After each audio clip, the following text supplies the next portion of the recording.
ಭಟ್ರವರ ಆಶೀರ್ವಾದ ಪ್ರೋತ್ಸಾಹದಿಂದ ಇವತ್ತು ಶುರು ಮಾಡ್ತಾ ಇದ್ವಿ. ಇದು ಒಂದು ರೀತಿಯಾಗಿ ಅವರು ಹೇಳೋದಕ್ಕೆ ನಮ್ಮ ಈ ಮಠ ಶ್ರೀಕೃಷ್ಣ ವೃಂದಾವನದಲ್ಲಿ ಇನ್ನೇನಿದೆ ಎಲ್ಲ ಯತಿಗಳ ಎಲ್ಲ ಹರಿದಾಸರ ಎಲ್ಲ ಒಂದು ಮಹತ್ತರವಾದ ಘಟನೆಗಳು ವಿಜೃಂಭಣೆಯಿಂದ ನಾವು ಅದನ್ನು ಆಚರಿಸೋಣ. ಯಾಕೆಂದರೆ ಇದು ಬರೀ ನಮಗೆ ಇರ್ತಕ್ಕಂಥ ನಾವು ಮುಂದಿನ ಪೀಳಿಗೆಗೆ ಇದನ್ನು ವಾಸ ಮಾಡಿದ್ದು ನಮ್ಮಲ್ಲಿ ಇರತಕ್ಕಂಥ ದಾಯಿತ್ವ ಅದನ್ನು ಗುರುತಿಸಿ ನಮ್ಮ ಯೋಗೇಂದ್ರ ಭಟ್ರು ಇದು ಪ್ರೋತ್ಸಾಹ ಮಾಡಿದ್ದಾರೆ. ಸೊ ಇವತ್ತು ಈ ಒಂದು ಇದನ್ನು ಮಾಡ್ತಕ್ಕಂಥದ್ದು. ಈಗ ನೀವು ಮೊದಲನೇ ಈಗ ನಾಟಕದಲ್ಲಿ ನೀವು ಏನು ನೋಡ್ತೀರ ಅನ್ನೋದು ಈಗ ವರ್ಣನೆ ಮಾಡ್ತೀವಿ. ಈಗ ಮೊದಲನೇ ಇದು ಕೃಷ್ಣದೇವರಾಯ ಒಂದು ಜ್ಞಾನಸತ್ರ ಮಾಡಿದಾಗ ಅದಕ್ಕೆ ಮುಖ್ಯ ಇದಾಗಿ ವ್ಯಾಸರಾಯರಿದ್ದರು. ವ್ಯಾಸರಾಯರಿದ್ದಾಗ ಅವರು ವಿಜಯೇಂದ್ರರನ್ನ ಮತ್ತು ವಾದರಾಜರನ್ನ ಅದಕ್ಕೆ ಕರೆಸಿದ್ರು, ಅತಿಥಿಗಳಾಗಿ ಬಂದಿದ್ರು. ಮತ್ತು ವ್ಯಾಸರಾಯರ ಮೇಲೆ ಅಲ್ಲಿ ಪುರಂದರದಾಸರು, ಕನಕದಾಸರು ಇದ್ದೇ ಇರ್ತಾರೆ. ಸೊ ಹೀಗೆ ಈಗ ಸತ್ರ ಆದಮೇಲೆ ಅವರು ಒಂದು ಪೂಜೆ ಆದಮೇಲೆ ಒಂದು ಯಾವುದೋ ಒಂದು ಸಣ್ಣ ದ್ವೀಪದಲ್ಲಿ ಅವರು ಕೂತು, ಯಾಕೆಂದರೆ ಸುಮ್ಮನೆ ನೂಕುನುಗ್ಗರಿಂದ ದೂರ ಕೂತು ಒಂದು ಅಧ್ಯಾತ್ಮದ ಒಂದು ಯೋಚನೆ ನಡೆಸೋಣ ಅಂತ ಅವರು ಯತಿಗಳು ಬೇರೆ ಕಡೆ ಹೋಗಿ ಇರ್ತಾರೆ. ಅಲ್ಲಿ ಅವರು ಮಾತಾಡಬೇಕಾದ್ರೆ ಈ ಆ ಸನ್ನಿವೇಶವನ್ನು ಅಲ್ಲಿ ಒಬ್ಬೊಬ್ಬರು ತಮ್ಮ ಆಗಿರ್ತಕ್ಕಂಥ ಅನುಭವಗಳು ಹೇಳ್ತಾರೆ. ಅದನ್ನು ಮೊದಲು ವ್ಯಾಸರಾಯರಿಗೆ ಹನುಮಂತ ದೇವರು ಮಾಡಿರ್ತಕ್ಕಂಥ ಅನುಗ್ರಹ ಮತ್ತು ವಿಶೇಷವಾಗಿ ಯಂತ್ರೋದ್ಧಾರಕ ಪ್ರಾಣದೇವರ ಒಂದು ಆವಿರ್ಭಾವ. ಇದು ನೀವು ಯಂತ್ರೋದ್ಧಾರಕ ಪ್ರಾಣದೇವರ ಹೆಸರು ಕೇಳಿರ್ಬೋದು. ಇದು ಹಂಪೆ ಹತ್ರ ಇರ್ತಕ್ಕಂಥ ಜಾಗದಲ್ಲಿದೆ. ಬಹಳ ಅದ್ಭುತವಾದ ಮಹಿಮಾವಂತ ಸ್ಥಳ. ಅಲ್ಲಿ ಪ್ರತ್ಯಕ್ಷ ಥರ ವ್ಯಾಸರಾಯರು ಪ್ರತಿ ದಿವಸ ಒಂದು ಬಂಡೆ ಮೇಲೆ ಇದ್ದಿನ ಚೂರಿನಲ್ಲಿ ಹನುಮಂತ ಆಕಾರ ಬರೆದು ಅವರು ದಾನ ಕೊಡ್ತಾ ಇದ್ರು. ಆಗ ಮುಗಿಯೋಷ್ಟೊತ್ತಿಗೆ ಆ ಆಕಾರ ಜೀವಂತ ರೂಪದ ಎಲ್ಲಿಂದ ಹೊರಗೆ ಹೋಗ್ತಾ ಇತ್ತು. ಅದು ಅವರಿಗೆ ಒಂದು ರೀತಿಯಾಗಿ ಸಂತೋಷ ಹನುಮಂತೇವರ ಪ್ರಕಟವಾದದ್ದು. ಆದರೆ ಅಲ್ಲೇ ಉಳಿಸ್ಕೋಬೇಕು ಅಂತ ಆಸೆ ಆಯಿತು. ಭಗವಂತನಲ್ಲಿ ಅವರು ಪ್ರಾರ್ಥನೆ ಮಾಡಿದಾಗ ಭಗವಂತ ಅಲ್ಲಿ ಆ ಆಕಾರ ಸುತ್ತ ಯಂತ್ರ ಬರೀರಿ, ರಾಮಯಂತ್ರ ಬರೀರಿ ಅಂತ ಹೇಳಿದ್ರು. ಅದು ಬರೆದಾಗ ಆವಾಗ ಅಲ್ಲಿ ಹನುಮಂತ ದೇವರು ಇವತ್ತಿಗೂ ಹನುಮಂತ ದೇವರು ಅಲ್ಲಿ ಇದ್ದಾರೆ. ಯಂತ್ರೋದ್ಧಾರಕ ಪ್ರಾಣದೇವರು ಬಹಳ ಸತ್ಯವಾದ ಸ್ಥಳ. ಅಲ್ಲಿ ಸ್ತೋತ್ರದೇ ಹೇಳ್ತಾರೆ, ಷಣ್ಮಾಸ ಭದ್ರಕರು ಪುತ್ರಾರ್ಥಿ ಲಭತೆ ಗೊತ್ತು, ವಿಶ್ವರ್ತಿ ಲಭತೆ ಧನಾರ್ಥಿ ಲಭತೆ ಧರ್ಮ ಅಂತ. ಮತ್ತು ಅಷ್ಟು ಸಂದೇಹೋ ಹರಿ ಸಾಕ್ಷಾತ್ ಜಗತ್ಪತಿ ಯಶ್ಕರ್ವತ್ ಸಂದೇಹರು ಸಯಾತಿ ನರಕಂಥ ಅಂತಂದರೆ ಅಂಥ ಒಂದು ಅದ್ಭುತವಾದ ಮಹಿಮೆ ಯಂತ್ರೋದ್ಧಾರಕ ಪ್ರಾಣದೇವರಲ್ಲಿ ನಮಗೆ ವ್ಯಾಸರಾಯರು ತೋರಿಸ್ಕೊಟ್ಟಿದ್ದಾರೆ. ಆ ಒಂದು ಸನ್ನಿವೇಶವನ್ನು ನಾವು ಇವತ್ತು ಮೊದಲು ನೋಡ್ತಕ್ಕಂಥದ್ದು. ಸೊ ಇವಾಗ ಒಂದು ಅವರು ಸೆಟ್ ಮಾಡ್ಕೊಳ್ಳೋದು 2 ನಿಮಿಷ ಆದಮೇಲೆ ನಾವು ಇದು ನಾಟಕ ಶುರು ಮಾಡ್ತೀವಿ. ಅಲ್ಲಿವರೆಗೆ ನಿಮ್ಮೆಲ್ಲರಿಗೂ ನಾನು ಅಭಿವಾದನೆ ಸಲ್ಲಿಸ್ತೀನಿ.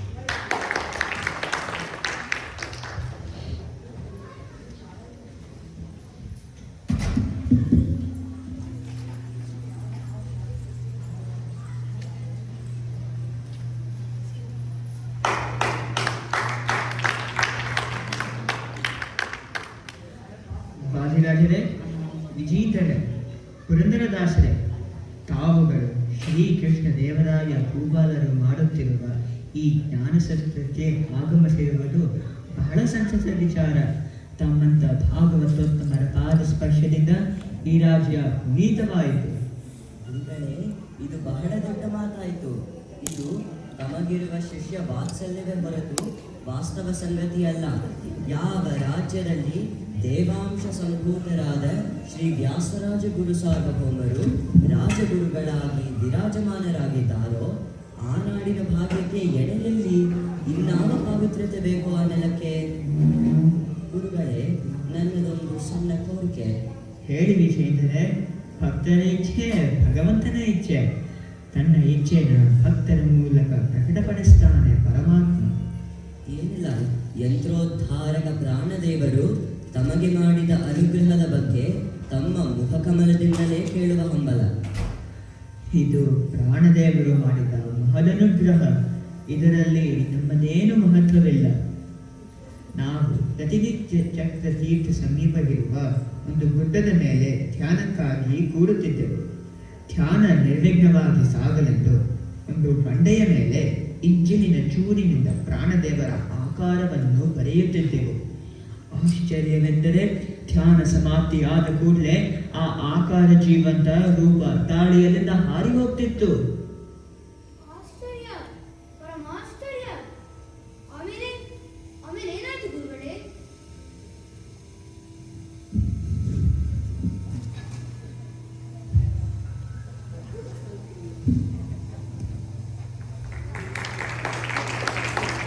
ಇದುವರೆಗೂ ನನಗೆ ತಿಳಿದ ಮಟ್ಟಿಗೆ ಯಾವ ನಾಟಕದಲ್ಲಾಗಲಿ ಯಾವ ಸಿನಿಮಾದಲ್ಲಾಗಲಿ ಈ ಸನ್ನಿವೇಶನ ಅವರು ಪ್ರಸ್ತುತಗೊಳಿಸಿಲ್ಲ. ಇವತ್ತು ನಿಮ್ಮ ಕಣ್ಣ ಮುಂದೆ ಪ್ರಥಮ ಬಾರಿಗೆ ಯಂತ್ರೋದ್ಧಾರಕ ಪ್ರಾಣದೇವರು ಆವಿರ್ಭಾವ ಆಗ್ತಕ್ಕಂಥ ಸನ್ನಿವೇಶ ಪುಣ್ಯಕರವಾದ ಅವರು ಹೇಳಿದಂಗೆ ಪ್ರತಿ ಸಲನೂ ಅವರು ಧ್ಯಾನಕ್ಕೆ ಕೂಡಿದಾಗ ಅದನ್ನು ಬರೀತಾ ಇದ್ದ ಆಕಾರನ ಆದರೆ ಅದು ಜೀವಂತವ ತಾಳಿ ಅಲ್ಲಿಂದ ಹೋಗ್ಬೇಕು. ಇದಕ್ಕೆ ಒಂದು ಕಾರಣ ಇದೆ. ಯಾಕೆಂದರೆ ಅವರು ವ್ಯಾಸರಾಯರು ಅಲ್ಲಿ ಧ್ಯಾನ ಕೂತಿರ್ತಕ್ಕಂಥ ಜಾಗ ಅದು ಹಂಪೆ. ಅದು ಹಿಂದಿನ ಕಾಲದಲ್ಲಿ ಕಿಷ್ಕಿಂದ ನಗರ ಆಗಿತ್ತು. ಅದು ವಾಲಿ ಮತ್ತು ಸುಗ್ರೀವರ ಒಂದು ರಾಜಧಾನಿಯಾಗಿತ್ತು. ಮತ್ತು ಅಲ್ಲೇ ಹತ್ತಿರದಲ್ಲಿ ಉಪಾಧ್ಯದಲ್ಲಿ ರಾಮದೇವರು ಪ್ರಥಮವರಿಗೆ ಹನುಮಂತ ದೇವರ ಸಂದರ್ಶನ ಮಾಡಿರ್ತಕ್ಕಂತಹ ಪವಿತ್ರವಾದ ಸ್ಥಳ. ಸೊ ಅಲ್ಲಿ ಮತ್ತು ಸೀತಾಮ್ಮನವರು ಅದನ್ನು ಹೋಗ್ತಾ ಇರ್ಬೇಕಾದ್ರೆ ತಮ್ಮ ಆಭರಣಗಳು ಎಷ್ಟಿತ್ತು ಅದೇ ಜಾಗದಲ್ಲಿ. ಸೊ ಅಂಥ ಒಂದು ಬಹಳ ಪವಿತ್ರವಾದ ದೇವ ಸನ್ನಿಧಾನ ಇರ್ತಕ್ಕಂತಹ ಒಂದು ಜಾಗ. ಸೊ ಅಲ್ಲಿ ವಿಶೇಷವಾಗಿ ಹನುಮಂತ ದೇವರ ಒಂದು ಆವಿರ್ಭಾವ ಆಗಿತ್ತು. ಅದು ಏನು ಆಶ್ಚರ್ಯಕರವಾದ ವಿಚಾರ ಅಲ್ಲ. ಸೊ ಅದನ್ನ ಗುರುತಿಸಿ ವ್ಯಾಸರಾಯರು ಅಲ್ಲಿ ಮಾಡ್ತಿತ್ತು. ಮುಂದೆ ಅವರಿಗೆ ಏನಾಯಿತು, ಅದರಿಂದ ಅವರಿಗೆ ಏನು ಬಂತು ಅಂತ ಮುಂದಿನ ಈ ಸನ್ನಿವೇಶದಲ್ಲಿ ನಾವು ಇದನ್ನು ನೋಡಲಿದ್ದೇವೆ. ಇದರಲ್ಲಿ ಬೇಸಿಕಲಿ ನಾವು ಏನು ನೋಡ್ತೀವಿ ಅಂದರೆ ವ್ಯಾಸರಾಯರು ಧ್ಯಾನಕ್ಕೆ ಕೂಡಿರ್ತಾರೆ. ಧ್ಯಾನ ಮುಗಿದ ಮೇಲೆ ಅವರು ಆ ಬಂಡೆಗಾಲಿಗೆ ನಮಸ್ಕಾರ ಮಾಡೋಷ್ಟಿಗೆ ಅಲ್ಲಿಂದ ಆವಿರ್ಭಾವ ಆಗಿ ಹನುಮಂತ ದೇವರು ಹಾಲು ಹಾಕ್ತಾರೆ. ಮತ್ತೆ ಹೀಗೆ ಅದು ಅವಾಗ ಬಹಳ ಬೇಸರಗೊಂಡು ದೇವರನ್ನ ಪ್ರಾರ್ಥನೆ ಮಾಡಿದಾಗ ದೇವರಿಂದ ಅವರಿಗೆ ಪ್ರೇರಣೆ ಆಗುತ್ತೆ. ನೀವು ಏನು ಮಾಡಿದರೆ ಇಲ್ಲಿ ಹನುಮಂತ ದೇವರು ಉಳಿತಾರೆ ಅಂತ ಸ್ವತಃ ರಾಮದೇವರು ಅವರಿಗೆ ಹೇಳಿಕೊಡ್ತಾರೆ. ಅದನ್ನು ಅವರು ಫಾಲೋ ಮಾಡಿದಾಗ ಮುಂದಿನ ಸೇರಿದರೆ ಅದು ಇದಾಗುತ್ತೆ. ಈ ಒಂದು ದೃಶ್ಯವನ್ನು ಈಗ ನಾವು ನೋಡೋಣ ಬನ್ನಿ.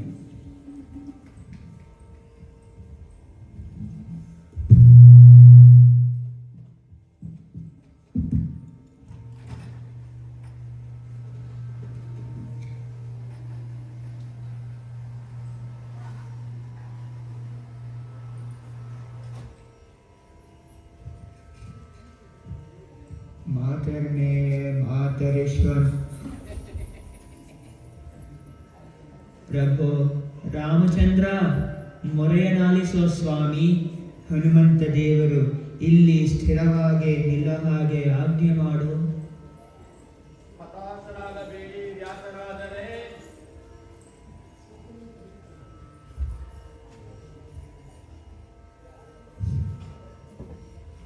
ಹತಾಶರಾಗಬೇಡಿ ವ್ಯಾಸರಾಜರೇ.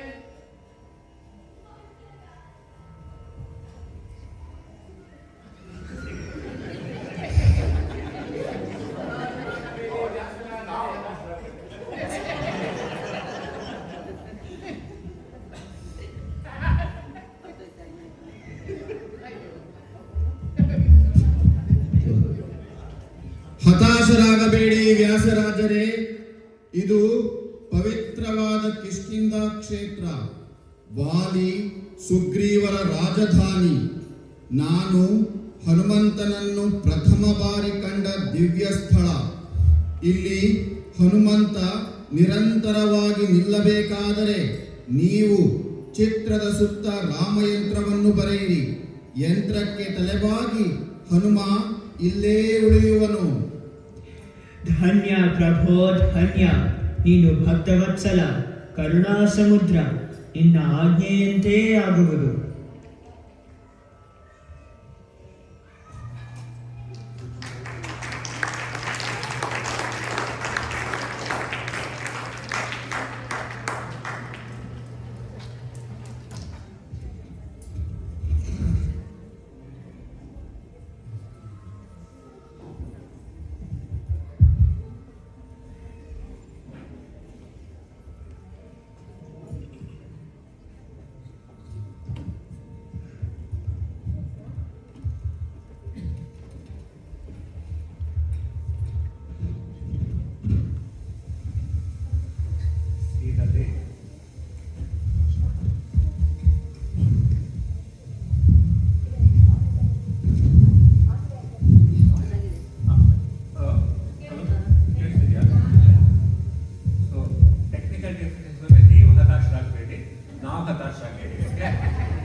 ಅದನ್ನು ತಕ್ಕಂಗೆ ವ್ಯಾಸರಾಜರು ಮಾಡಿದಾಗ ಅಲ್ಲಿ ಹನುಮಂತ ದೇವರು ನೆಲೆನಿರ್ತಾರೆ. ಇವತ್ತು ಎಲ್ಲರೂ ಭಕ್ತಿ ಭಾವದಿಂದ ನೋಡಿ ನಿಮ್ಮ ಮುಂದೆ ಕಣ್ಣು ಮುಂದೆ ಹನುಮಂತ ದೇವರು ಯಂತ್ರೋದ್ಧಾರಕ ಪ್ರಾಣ ದೇವರು ಆವಿರ್ಭಾವ ಆಗ್ತಾ ಇದ್ದಾರೆ. ಭಕ್ತಿಯಿಂದ ನೋಡಿ ಬನ್ನಿ ನೋಡೋಣ.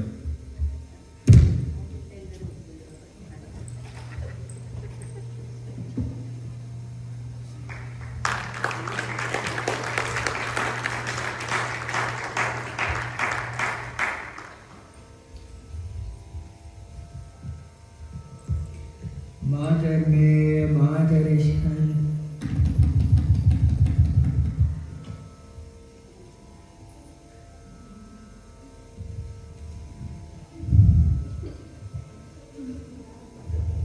ಉತ್ಸವ ವ್ಯಾಸರಾಜ ನನಗೆ ಯಾಕೆ ಅನಿಸುತ್ಯ ನನಗೆ ಏನು ಬೇಕಾಗಿತ್ತು? ಹನುಮಂತ ದೇವರೇ ಧನ್ಯ, ನಿಮ್ಮನ್ನ ಕಂಡ ಈ ಕಣ್ಣುಗಳು ಧನ್ಯ, ನನ್ನ ಜನ್ಮ ಸಾರ್ಥಕವಾಯಿತು.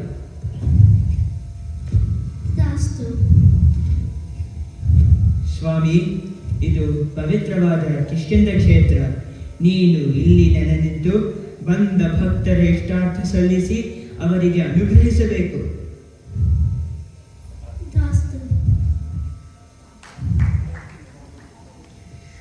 ನಮಾಮಿ ದೂತಂ ರಾಮಸ್ಯ ಸುಖದಂ ಚ ಸುರುದ್ರಮಂ ದೀನವೃತ್ತಮಹಾಬಾಹುಂ ಸರ್ವಶತ್ರು ನಿವಾರಣಂ ನಾನಾರತ್ನ ಸಮಾಯುಕ್ತ ಕುಂಡಲಾದಿ ವಿರಾಜಿತಂ ಸರ್ವದಾ ಭೀಷ್ಟದಾತಾರಂ ಸದಾಂ ವೈ ದೃಢಮಾನವೇ ವಾಸಿನಂ ಚಕ್ರತೀರ್ಥಸ್ಯ ದಕ್ಷಿಣಸ್ಥವಿರೌ ಸದಾ ತುಂಗಾಂ ಕೋಟಿತರಂಗಸ್ಯ ವಾತೇನ ಪರಿಶೋಭಿತೆ ನಾನಾದೇಶಾಗತೈಃ ಸದ್ಭಿः ಸೇವ್ಯಮಾನಂ ಧೃತೋಕ್ತಮೈಃ धूपदीपादिनैवेद्यैः पञ्चकाद्यैः प्रशक्तितः भजामि श्रीहनुमन्तं हेमकान्तिसमप्रभं व्यासतीर्थयतीन्द्रेण पूजितं प्रणिधारकः त्रिवारं यः पठेत् नित्यं स्तोत्रं भक्त्या द्विजोक्तं वाञ्छितं लभते भीष्टं षण्मासाभ्यन्तरे खलु पुत्रार्थी लभते पुत्रां यशोर्थी लभते यशः विद्यार्थी लभते विद्यां धनार्थी लभते धनं सर्वथा मास्तु संदेहो हरिः साक्षी जगत्पतिः यः करोत्यत्र संदेहं स याति नरकं ध्रुवम्.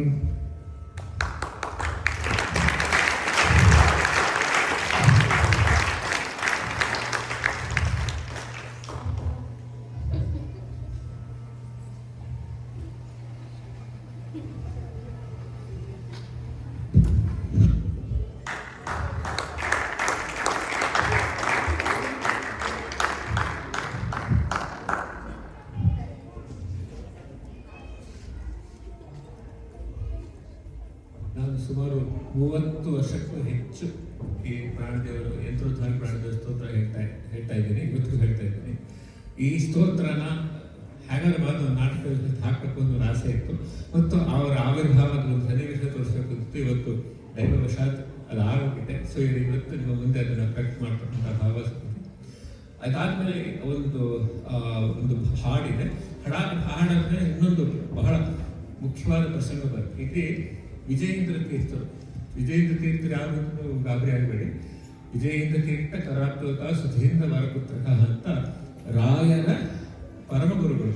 ರಾಯರ ಗುರುಗಳು ಸುಧೀಂದ್ರ ತೀರ್ಥರು ಪರಮಗುರುಗಳು ವಿಜಯೇಂದ್ರ ತೀರ್ಥರು. ವಿಜಯೇಂದ್ರ ತೀರ್ಥರು ಬಹಳ ಅದ್ಭುತವಾದ ಒಂದು ಚರಿತ್ರೆ ಇದೆ. ಅವರು ಆಕ್ಚುಲಿ ಚಿಕ್ಕಂದಿನಿಂದ ವ್ಯಾಸರಾಯರು ಅವರನ್ನ ತಮ್ಮ ಶಿಷ್ಯನಾಗಿ ಮಾಡ್ಕೋಬೇಕು, ಉತ್ತರಾಧಿಕಾರಿ ಮಾಡ್ಕೋಬೇಕು ಅಂತಿತ್ತು. ಅವರಿಗೆ ಸನ್ಯಾಸನೂ ಕೊಟ್ಟು ಅವರಿಗೆ ವಿಷ್ಣು ತೀರ್ಥ ಅಂತ ಹೆಸರು ನಾಮಕರಣ ಮಾಡಿದ್ರು. ಆದರೆ ಪರಮಾತ್ಮನ ಇಚ್ಛೆ ಬೇರೆ. ನಮ್ಮ ಹರಿಚಿತ್ರ ಸತ್ಯ ನರಸಿದ್ಧತೆ ಬಂದದ್ದು ನವಲೇಶ್ ನಡೆಯೋದು ದಾಸಕಟ್ಟೆ. ಆ ಕಾಲದಲ್ಲಿ ಸುರೇಂದ್ರ ತೀರ್ಥರು ಬಂದರು ಬಂದು ಅವರು ವ್ಯಾಸರಾಯರ ಹತ್ರ ಇವರು ವಿಷ್ಣು ತೀರ್ಥನ ಇದಾಗಿ ಪಡ್ಕೊಂಡ್ರು. ಅವರು ತಮ್ಮ ಇದಕ್ಕೆ ಸೇರಿಸ್ಕೊಂಡು ಅವರನ್ನ ವಿಜಯೇಂದ್ರ ತೀರ್ಥರು ದಂಡಪರಟನ ಮಾಡಿ ಅವರಿಗೆ ನಾಮಕರಣ ಮಾಡಿದ್ರು. ಈ ವಿಜಯೇಂದ್ರ ತೀರ್ಥರು ಕುಂಭಕೋಣಕ್ಕೆ ಹೋದರು. ಕುಂಭಕೋಣದಲ್ಲಿ ಈಗ ಅದು ನಿಮಗೆ ತಮಿಳುನಾಡು ಇದೆ. ಈ ತಮಿಳುನಾಡಿನಲ್ಲಿ ಬಹಳ ಶೈವರ ಬೇರೆ ಮತಗಳ ಒಂದು ಆಟ ಇತ್ತು. ಇವತ್ತು ನಮಗೆ ತಮಿಳುನಾಡಿನಲ್ಲಿ ಒಂದು ಮಧ್ವ ಮತ ಅನ್ನೋದು ಇದೆ ಅಂತಂದರೆ ಅದಕ್ಕೆ ಇಬ್ಬರು ಮಹಾ ಕೃತಿಗಳ ಕಾರಣ. ಒಂದು ವಿಜಯೇಂದ್ರ ತೀರ್ಥರು, ಇನ್ನೊಂದು ರಘುವತ್ತಮ ತೀರ್ಥರು. ಇವರಿಬ್ಬರು ನಿಂತು ನಮ್ಮ ಒಂದು ಮಧ್ವ ಪ್ಯಾಕೆಟ್ ಅದನ್ನು ಅಲ್ಲಿ ಉಳಿದ ಹಾಗೆ ಕಾಪಾಡ್ತಕ್ಕಂಥ ಮಹಾನುಭಾವರು. ಸೊ ರಘೋತ್ತಮ ತೀರ್ಥದ ಆರಾಧನೆ ಮಾಡಿದ್ದೀವಿ. ಇವತ್ತು ವಿಜಯ ತೀರ್ಥದ್ದು ಸ್ಮರಣೆ ಮಾಡ್ತಾ ಇದ್ದೀವಿ. ಅಲ್ಲಿ ಅವರಿಗೆ ಆ ಪ್ರದೇಶದಲ್ಲಿ ಕುಂಭಕೋಣದಲ್ಲಿ ಎಮ್ಮೆ ಬಸವಸ್ವಾಮಿ ಅಂತ ಒಬ್ಬರು ಶೈವ ಭಕ್ತರಿದ್ದರು. ಅವರು ಬಹಳ ಮೇಧಾವಿಗಳು ಮತ್ತು ವಿಶೇಷವಾಗಿ ಬೇರೆ ಈ ವಾಮಾಚಾರ ಇದರಲ್ಲೆಲ್ಲ ಈ ಒಂದು ಇದಿತ್ತು, ಕೌಶಲ್ಯ ಇತ್ತು. ಸೊ ಯಾರು ಬಂದು ಅವರನ್ನ ವಾದ ಮಾಡ್ತಿಲ್ಲ, ಬಂದವರೆಲ್ಲ ಸೋತು ಅವರ ಶಿಷ್ಯರ ಮಾಡ್ತಾರೆ. ಸೊ ಇಡೀ ಒಂದು ವೇದಾಂತ ಇದಕ್ಕೇನೆ ಬಹಳ ಕಂಟಕಪ್ರಾಯವಾಗಿದ್ದಂಥ ಮನುಷ್ಯ. ಅಂಥವರನ್ನ ಜೈನ ತೀರ್ಥರು 12 ದಿವಸ ವಾದ ಮಾಡಿ ಅವರನ್ನು ಸೋಲಿಸಿ ಅಲ್ಲಿ ಅವರ ಮಠದ ಇದು ಬಂತು. ಸೊ ಕುಂಭಕೋಣದಲ್ಲಿ ನೆಲೆ ನಿಂತು ಬೌದ್ಧಮತ ಒಂದು ಸ್ಥಾಪನೆ ಮಾಡ್ತಕ್ಕಂಥದ್ದು ಆ ಒಂದು ಸನ್ನಿವೇಶ ಮತ್ತು ವ್ಯಾಸರನ್ನು ಮಾಡಿರ್ತಕ್ಕಂಥ ಬಹಳ ಅದ್ಭುತವಾದ ಹಾಡು ದೇವಾಲಯದ ಮಠ ನೋಡ್ತಕ್ಕಂಥ ಸನ್ನಿವೇಶ ಬನ್ನಿ ನೋಡೋಣ.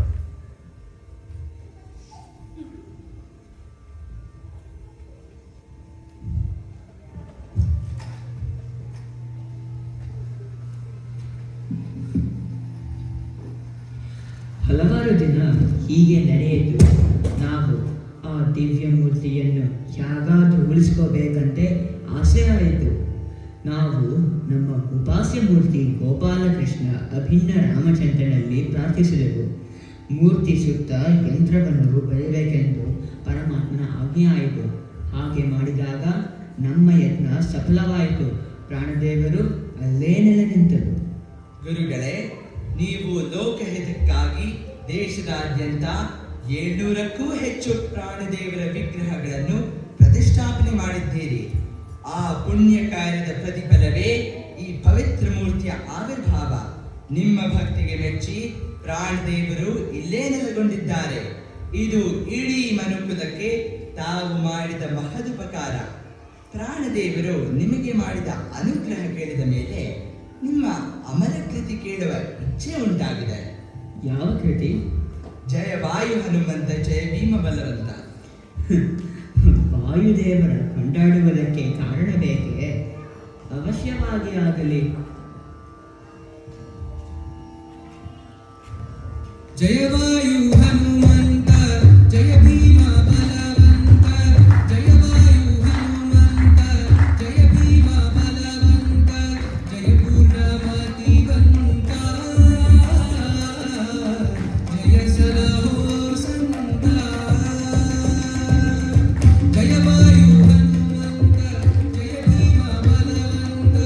ಜಯ ವಾಯು ಹನುಮಂತ, ಜಯ ಭೀಮ ಬಲವಂತ.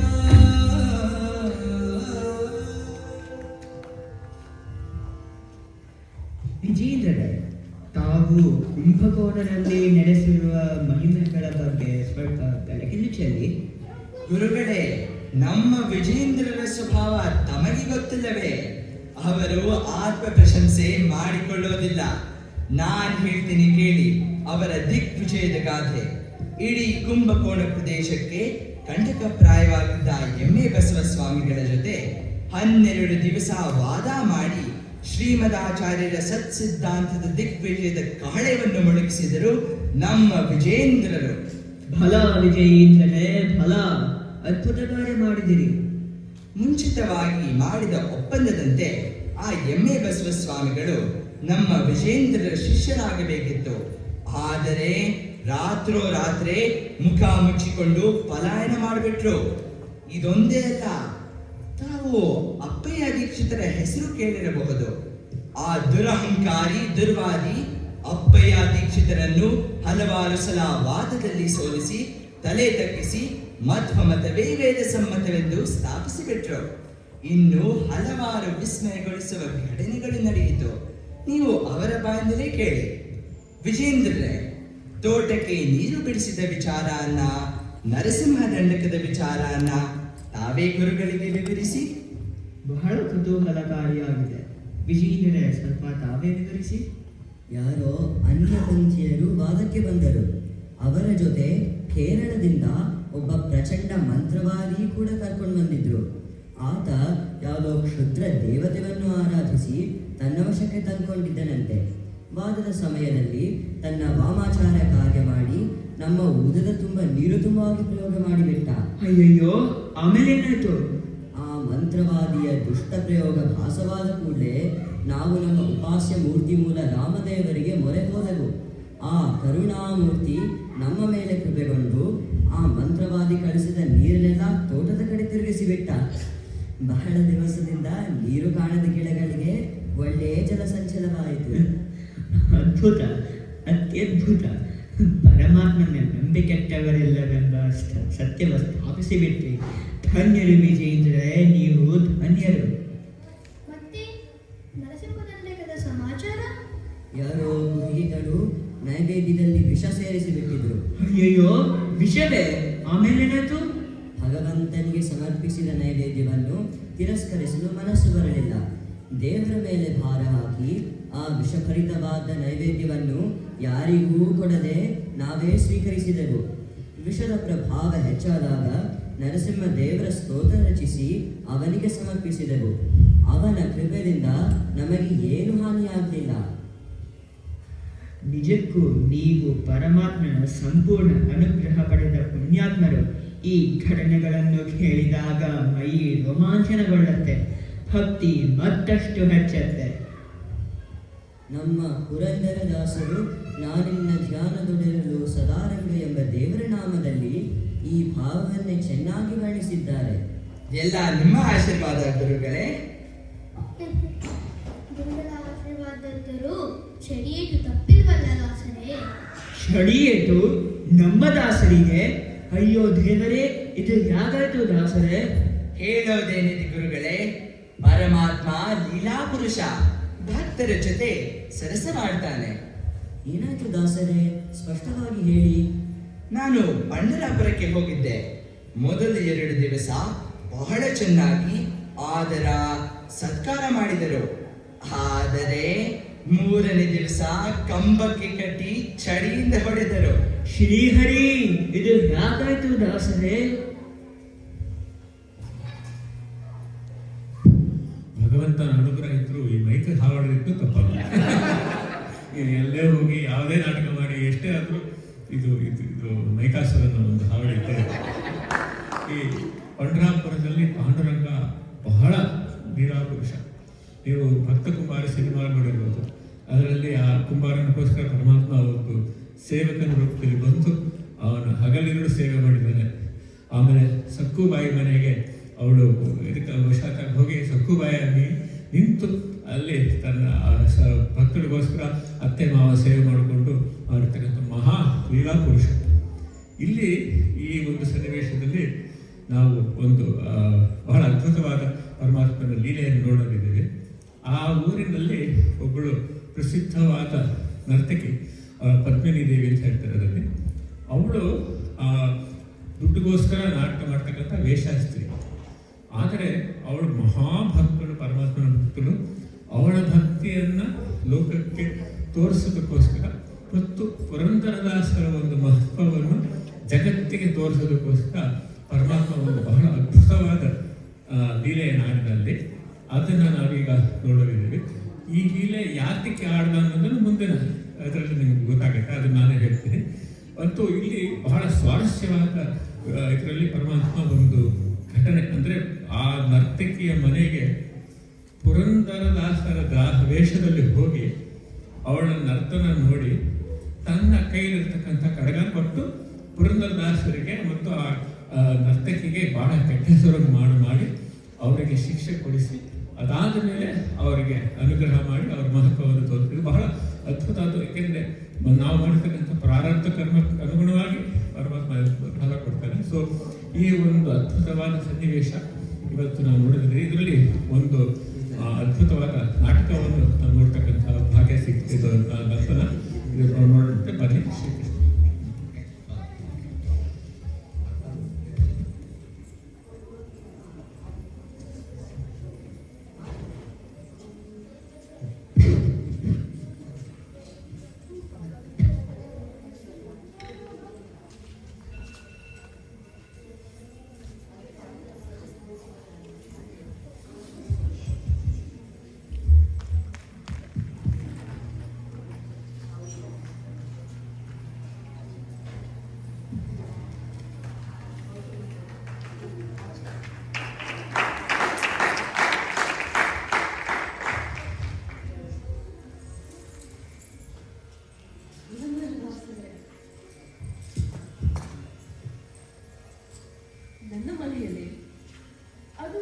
ಇಷ್ಟು ಹೊತ್ತಿನಲ್ಲಿ? ಅಮ್ಮ, ನೀನು ಪ್ರಸಿದ್ಧ ನರ್ತಕಿ ಪದ್ಮಿನಿ ದೇವಿಯಲ್ಲವೇ? ಹೌದು ದಾಸರೇ, ತಮ್ಮ ಆಗಮನದಿಂದ ನನ್ನ ಮನೆ ಪವಿತ್ರವಾಯಿತು. ಆದರೆ ತಮ್ಮಂತ ಮಹಾನುಭಾವರು ನನ್ನಂತ ನೀಚನ್ಮರಿಗೆ ಬರಬಾರದಿತ್ತು. ನೀನು ಲೋಕದ ದೃಷ್ಟಿಯಲ್ಲಿ ದುಡ್ಡಿಗಾಗಿ ನರ್ತಿಸುವ ನೀಚ ಸ್ತ್ರೀ. ಆದರೆ ಇದರ ಹಿಂದಿರುವ ರಹಸ್ಯ ಯಾರಿಗೂ ಗೊತ್ತಿಲ್ಲ. ರಹಸ್ಯ ಏನದು? ನೀನು ಕುಟುಂಬ ಪೋಷಣೆಗಾಗಿ ಅನ್ಯಗತಿ ಇಲ್ಲದೆ ಈ ವೃತ್ತಿಯನ್ನು ಹಿಡಿದಿರುವೆ ಅಲ್ಲವೇ? ಹೌದು, ಚಿಕ್ಕ ವಯಸ್ಸಿನಲ್ಲೇ ನನ್ನ ತಂದೆ ತೀರಿಕೊಂಡರು. ಹಿರಿಯ ಮಗಳಾದ ನನ್ನ ಮೇಲೆ ಮನೆ ಜವಾಬ್ದಾರಿ ಬಿತ್ತು. ನಾನು ಹಲವಾರು ಪ್ರಯತ್ನ ಪಟ್ಟೆ. ಆದರೆ ಎಲ್ಲರೂ ನನ್ನ ರೂಪ ಲಾವಣ್ಯಗಳ ಮೇಲೆ ಕೆಟ್ಟ ದೃಷ್ಟಿ ಹಾಯಿಸಿದರೆ ಬೇರೆ ಗತಿ ಇಲ್ಲದೆ ಶತ್ರುವಾದ ನನ್ನ ಸೌಂದರ್ಯವನ್ನೇ ಬಂಡವಾಳವಾಗಿ ಮಾಡಿ ಈ ವೃತ್ತಿಯನ್ನು ಹಿಡಿದಿದೆ. ನಾನು ಇನ್ನೊಂದು ಗುಟ್ಟು ಹೇಳಲೆ? ಇಷ್ಟೇ ನನ್ನ ಹಣೆ ಬರಹ. ಇಲ್ಲ ತಾಯಿ, ಈ ನೀಚ ವೃತ್ತಿಯಲ್ಲಿದ್ದರೂ ನೀನು ಬಹಳ ದೊಡ್ಡ ಸಾಧನೆ ಮಾಡುತ್ತಿರುವೆ. ನಿಮ್ಮ ಮಾತೆ ಅರ್ಥವಾಗುತ್ತಿಲ್ಲ. ನೀನು ಪಾಂಡುರಂಗನ ಮಹಾಭಕ್ತೆ. ಮನೆಗೆ ಬಂದ ವ್ಯಕ್ತಿಗಳಲ್ಲಿ ಸ್ವಾಮಿಯನ್ನೇ ಕಾಣುವೆ, ಅವನಿಗಾಗಿಯೇ ನರ್ತಿಸುವೆ. ಇದು ಸತ್ಯ ತಾನೆ? ತಾವು ಅಪರೋಕ್ಷ ಜ್ಞಾನಿಗಳು, ಪರಮಾತ್ಮನ ಅಂತರಂಗ ಭಕ್ತರು. ನಮ್ಮ ಮುಂದೆ ನಾನು ಸತ್ಯವನ್ನು ಮುಚ್ಚಿಡುವುದಿಲ್ಲ. ನಿಮ್ಮ ಮಾತು ಸತ್ಯ. ನಾನು ಬಂದ ಪ್ರತಿಯೊಂದು ವ್ಯಕ್ತಿಯಲ್ಲೂ ಶ್ರೀಕೃಷ್ಣನನ್ನೇ ಕಾಣುವೆ. ನಾನು ಗೋಪಿಕಸ್ತ್ರೀ ಎಂದು ಭಾವಿಸಿ ಅವನಿಗಾಗಿಯೇ ನರ್ತನ ಮಾಡುವೆ. ರಾಸಲೀಲೆ ಎಂದು ಮೈ ಮರೆಯುವೆ. ನಾನು ಇದನ್ನೇ ಹೇಳಿದ್ದು ತಾಯಿ. ಕೆಸರಿನಲ್ಲಿದ್ದರೂ ಕಮಲ ಪೂಜೆಗೆ ಬಳಸುವ ಪವಿತ್ರ ವಸ್ತು ಹೇಗೋ ಹಾಗೇನೆ ಈ ಕೆಟ್ಟ ವೃತ್ತಿಯಲ್ಲಿದ್ದರೂ ನೀನು ಪರಮ ಭಕ್ತೆ, ಅತ್ಯಂತ ಪವಿತ್ರಳು. ದಾಸರೇ, ಈ ಮಾತು ತಮ್ಮ ಹೃದಯ ವೈಶಾಲ್ಯಕ್ಕೆ ದ್ಯೋತಕ. ಅದಿರಲಿ, ಈಗ ನನ್ನಿಂದ ಏನು ಸೇವೆ ಆಗಬೇಕಾಗಿದೆ? ನೀನು ಭಕ್ತಿ ಭಾವದಲ್ಲಿ ಮಾಡುವ ರಾಸಲೀಲೆಯ ನೃತ್ಯ ನೋಡುವ ಹಂಬಲ. ನೀತಳಾದ ದಾಸರೇ, ತಮ್ಮಂತ ಭಗವದ್ಭಕ್ತರ ಇಚ್ಛೆ ಪೂರೈಸುವುದೇ ಭಗವಂತನ ಸೇವೆ. ತಮ್ಮ ಪರಮ ಗುರುಗಳಾದ ಶ್ರೀಪಾದರಾಜರ ಕೃತಿಯನ್ನು ಪ್ರಸ್ತುತಗೊಳಿಸಿದೆ. ತಾವು ಆಸನವನ್ನು ಗ್ರಹಿಸಿ.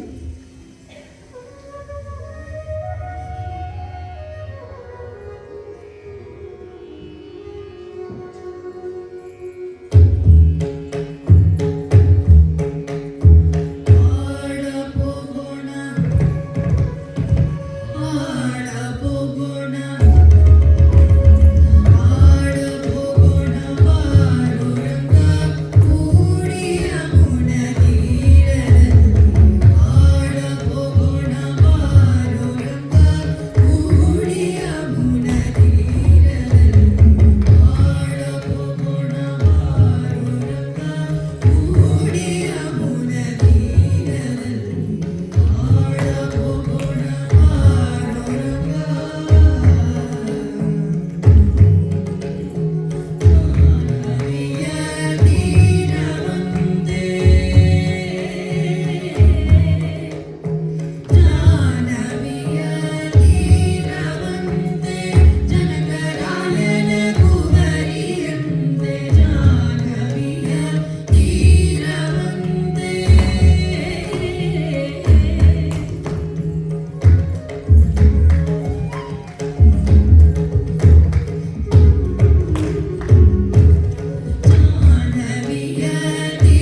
ನಿನ್ನೊಟ್ಟಿಗೆ ಆಡುವ ಬಯಕೆಯೂ ಆಯ್ತು, ಸಂತೋಷವೂ ಆಯ್ತು. ಈಗೋ ಸ್ವೀಕರಿಸು ಒಂದು ಸಣ್ಣ ಕಾಣಿಕೆಯನ್ನು. ಇದನ್ನು ಹೇಗೆ ಸ್ವೀಕರಿಸಲಿ ದಾಸರೇ? ನಾನು ಮಾಡಿದ್ದು ಭಗವಂತನ ಸೇವೆ ಹೊರತು ದುಡ್ಡಿಗಾಗಿ ಮಾಡಿದ್ದು ನರ್ತನವಲ್ಲ. ನರ್ತನಕ್ಕೆ ಕೊಟ್ಟ ಸಂಭಾವನೆ ಎಂದು ಭಾವಿಸಬೇಡ ತಾಯಿ. ಭಗವಂತನ ಸೇವೆಯ ಪ್ರಸಾದವೆಂದು ಸ್ವೀಕರಿಸು. ಪ್ರಸಾದವನ್ನು ಧಿಕ್ಕರಿಸಬೇಡ. ಇದನ್ನು ಹೇಗೆ ಪ್ರಸಾದವಾಗುತ್ತೆ ದಾಸರೇ? ಕಾಲ ಬಂದಾಗ ಎಲ್ಲವೂ ಅರ್ಥವಾಗುವುದು. ಈಗ ಸದ್ಯಕ್ಕೆ ಸ್ವೀಕರಿಸು, ನಿರಾಕರಿಸಬೇಡ. ನಿನಗೆ ಪಾಂಡುರಂಗನ ಆಣೆ. ಪಾಂಡುರಂಗನ ಆಣೆ ಇಟ್ಟಿದ್ದೀರಾ? ಅದನ್ನು ಮೀರೋ ಹಾಗಿಲ್ಲ. ನಿಮ್ಮ ಕಾಣಿಕೆಯನ್ನು ಪ್ರಸಾದವಾಗಿ ಸ್ವೀಕರಿಸಿ.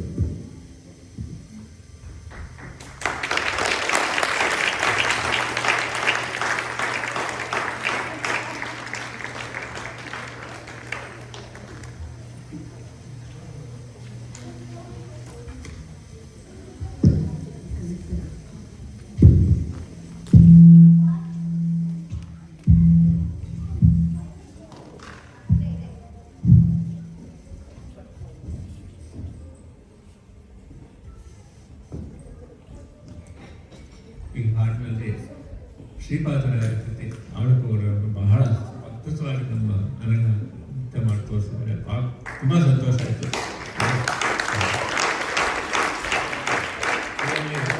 ವ್ಯಾಸರಾಯರ ಆರಾಧನೆ ಮಾಡ್ತಾ ಇದ್ದೀವಿ. ಶ್ರೀಪಾದರಾಯರ ಹೆಸರು ಇದ್ದರೆ ಅವ್ರಿಗೆ ಸಂತೋಷ ಆಗೋದು. ಅದಕ್ಕೋಸ್ಕರ ಶ್ರೀಪಾದರಾಯರ ಹೆಸರು ಹಾಕಿ ಅದಕ್ಕೆ ಅವರು ಕೃತಿನೂ ಸೇರಿಸಿದೆ. ವ್ಯಾಸರಾಯರಿಗೆ ಸಂತೋಷ ಆಗಬೇಕು ಅಂತ. ಇಲ್ಲಿ ನೀವು ನೋಡಿದಂಗೆ ಆ ಹೆಣ್ಮಗಳು ಅವ್ರು ಆ್ಯಕ್ಚುಲಿ ನೃತ್ಯ ಮಾಡ್ತಕ್ಕಂಥ ಸ್ತ್ರೀ. ಅದರ ಹೇಳಿದಂಗೆ ಕೆಸರಲ್ಲಿದ್ದರೂ ಕಮಲ ಹೇಗೆ ಪೂಜೆಗೆ ಬಳಸಬೇಕು. ಯಾಕೆಂದರೆ ನಮ್ಮ ಪ್ರಾರಬ್ಧವಶಾತ್ ನಾವು ಮಾಡ್ತಕ್ಕಂಥ ಕರ್ಮಕ್ಕಿಂತ ಅದರ ಹಿಂದಿರ್ತಕ್ಕಂಥ ಅನುಸಂಧಾನ, ಅದರಲ್ಲಿರ್ತಕ್ಕಂಥ ಭಾವ, ಆ ಹೇಳಿದಂಗೆ ಪ್ರತಿಯೊಬ್ಬರೂ ಅವಳು ಕೃಷ್ಣನನ್ನೇ ನೋಡ್ತಾ ಇದ್ರು. ನಾನು ಕೃಷ್ಣನಿಗೋಸ್ಕರ ನರ್ತನ ಮಾಡ್ತೀನಿ ಅಂತ ಒಂದು ಭಕ್ತಿ ಭಾವದಿಂದ ಮೈಕೊಳ್ತಾ ಇದ್ರು. ಅದನ್ನ ಬೇರೆಯವರು ಕಾಣಲಿಲ್ಲ, ಸ್ವತಃ ಪರಮಾತ್ಮ ಕಂಡು ಅದನ್ನ ಇಲ್ಲಿ ದಾಸರ ರೂಪದಲ್ಲಿ ಬಂದಿರತಕ್ಕಂಥದ್ದು ಪರಮಾತ್ಮ ಸಾಕ್ಷಾತ್. ಅದಕ್ಕೆ ವೇಷಭೂಷಣ ನೋಡಿರ್ಬೋದು. ದಾಸರ ವೇಷದಲ್ಲಿ ಬಂದಿರಲಿಲ್ಲ. ಅವರು ಹಾರ ಹಾಕೊಂಡಿದ್ದ, ಕೈದಲ್ಲಿ ಕೊಳಲು ಇಟ್ಕೊಂಡಿದ್ದ, ಮತ್ತು ಆಡುಪೋಗಣ ಮಾರರಂಗನೇ ಬಂದ, ನಾನು ಇದ್ದಿದ್ದು ಆಡಬೇಕು ಅಂತ ಆಸೆ ಆಯಿತು ಅಂತ ಇದರಲ್ಲಿ ಅವರು ಪರಮಾತ್ಮ ಅನ್ನೋದನ್ನು ಒಂದು ವಿಶೇಷ ಇದರಲ್ಲಿ ನಾನು ತೋರಿಸಿದ್ದೀನಿ. ಇದು ಪರಮಾತ್ಮ ಬಂದ, ನೃತ್ಯ ನೋಡಿದ, ಪುರಂದರದಾಸ ರೂಪದಲ್ಲಿ ಯಾಕೆ ಬಂದ ಅನ್ನೋದು ಮುಂದೆ ಗೊತ್ತಾಗುತ್ತೆ. ಮತ್ತು ಅವಳಿಗೆ ಇದು ಪುರಸ್ಕಾರ ಕೊಟ್ಟ. ಸೊ ಇದರಿಂದ ಮುಂದಿನ ಪರಿಣಾಮ ಏನಾಗುತ್ತೆ ಅನ್ನೋದು ಇದು ಒಂದು ಸ್ವಲ್ಪ ಘೋರವಾದ. ಯಾಕೆಂದರೆ ಇದರಲ್ಲಿ ಅವರ ಒಂದು ಪ್ರಾರಬ್ಧ ಕರ್ಮದ ಒಂದು ಇದಾಗಬೇಕಾಗಿದೆ. ಸೊ ಅಲ್ಲಿ ದೇವಸ್ಥಾನದಲ್ಲಿ ಪರಮಾತ್ಮನ ಕೈಯಲ್ಲಿ ಕಡಗ ಇಲ್ಲ. ಅಲ್ಲಿರ್ತಕ್ಕಂಥ ವ್ಯವಸ್ಥಾಪಕರು ಪೂಜಾರಿಗಳಿಗೆ ತಲೆ ಬಿಸಿ ಏನಾಯ್ತು ಅಂತ ಆ ತಕ್ಷಣಕ್ಕೆ ಹೆಂಗೆ ಹೆಣ್ಮಗಳು ಬರ್ತಾಳೆ, ಅವಳ ಕೈಯಲ್ಲಿ ಇದನ್ನು ಹಾಕೊಂಡು ಬಹಳ ಸಂತೋಷ ಬರ್ತಾರೆ. ಅದನ್ನು ನೋಡಿ ಅವಳು ಕಳ್ಳಿ ಅಂತ ಹೇಳ್ತಾರೆ. ಅಷ್ಟು ಸರಿಯಾಗಿ ದಾಸರು ಬರ್ತಾರೆ. ದಾಸರು ಅಯ್ಯೋ ನೀವು ಅವ್ರು ಕೊಟ್ಟರು ದಾಸರು ಢೋಂಗಿ ಸುಮ್ಮನೆ ದಾಸರ ಥರ ವೇಷ ಹಾಕೊಂಡು ಢೋಂಗಿ ಥರ ಮಾಡ್ತಾ ಇದ್ದಾನೆ ಅಂತ ಹೇಳಿ ಪಾಪ ದಾಸರನ್ನ ಕಂಬಕ್ಕೆ ಕಟ್ಟಿ ಕಂಬಕ್ಕೆ ಚಳಿಯಿಂದ ಹೊಡಿತಕ್ಕಂಥ ಒಂದು ಸನ್ನಿವೇಶನ ನಾವು ಇವತ್ತು ನೋಡ್ತಾ ಇದ್ವಿ. ಇದು ನೀವು ಇವತ್ತಿಗೂ ಸಹ ಪಂಡ್ರಾಪುರಕ್ಕೆ ಹೋದರೆ ಪರಮಾತ್ಮನ ಎದುರುಗಡೆ ಒಂದು ಬೆಳ್ಳಿಯ ಒಂದು ಇದಿದೆ. ಆ ಕಂಬಕ್ಕೆ ಹೋಗಿ ನಾವು ಆಲಿಂಗನ ಮಾಡಬೇಕು. ಆ ಕಂಬದಲ್ಲಿ ಪುರಂದರದಾಸನ ಕಟ್ಟಿ ಹೊಡೆದಿತ್ತು. ಇವತ್ತಿಗೂ ಅಲ್ಲಿವರೆಗೆ ಅದರ ಬಗ್ಗೆ ಮಹತ್ವ ಗೊತ್ತಿದೆ. ನಮಗೆ ಗೊತ್ತು ಪುರಂದರದಾಸನ ಮಹತ್ವ. ಇವತ್ತಿಗೂ ಸಹ ನೀವು ಪಂಡ್ರಾಪುರಕ್ಕೆ ಹೋದರೆ ಆ ಕಂಬದನ್ನು ಆಲಿಂಗನ ಮಾಡಿಕೊಂಡ್ರೆ ಮಾತ್ರ ನಿಮಗೆ ಪಾಂಡುರಂಗನ ದರ್ಶನದ ಸಂಪೂರ್ಣ ಫಲ. ಹಾಗೆ ನಾವು ತಿರುಪತಿಗೆ ಹೋಗ್ಬೇಕಾದ್ರೆ ಬರಹದ ದರ್ಶನ ಮಾಡೋದು ಮಾತ್ರ ಫಲ. ಹಾಗೆ ಆ ಒಂದು ಪುರಂದರದಾಸನಿಗೆ ತೋರಿಸ್ತಕ್ಕಂಥ ಮಹತ್ವ, ಅವರಿಗೆ ಕೊಟ್ಟಿರ್ತಕ್ಕಂಥ ಇದನ್ನು ಇವತ್ತು ನಾವು ಇದರಲ್ಲಿ ನೋಡ್ತಾ ಇಟ್ಟಿದ್ದೇವೆ. ಬನ್ನಿ ನೋಡೋಣ. ಇದರಲ್ಲಿ ಅವರಿಗೆ ದಾಸರಿಗೆ ಶಿಕ್ಷೆ ಆಗಬೇಕಾದ್ರೆ ಬಹಳ ಒಂದು ಅದ್ಭುತವಾದ ರೀತಿಯಲ್ಲಿ ಪರಮಾತ್ಮನನ್ನು ಸ್ಮರಣೆ ಮಾಡ್ತಾರೆ ಅವರು. ಅದನ್ನು ಇವತ್ತು ನೋಡೋಣ.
ಸಿಬ್ಬಂದಿಗಳನ್ನು ಕರೆಸಿ ತನಿಖೆ ನಡೆಸ್ತೀನಿ.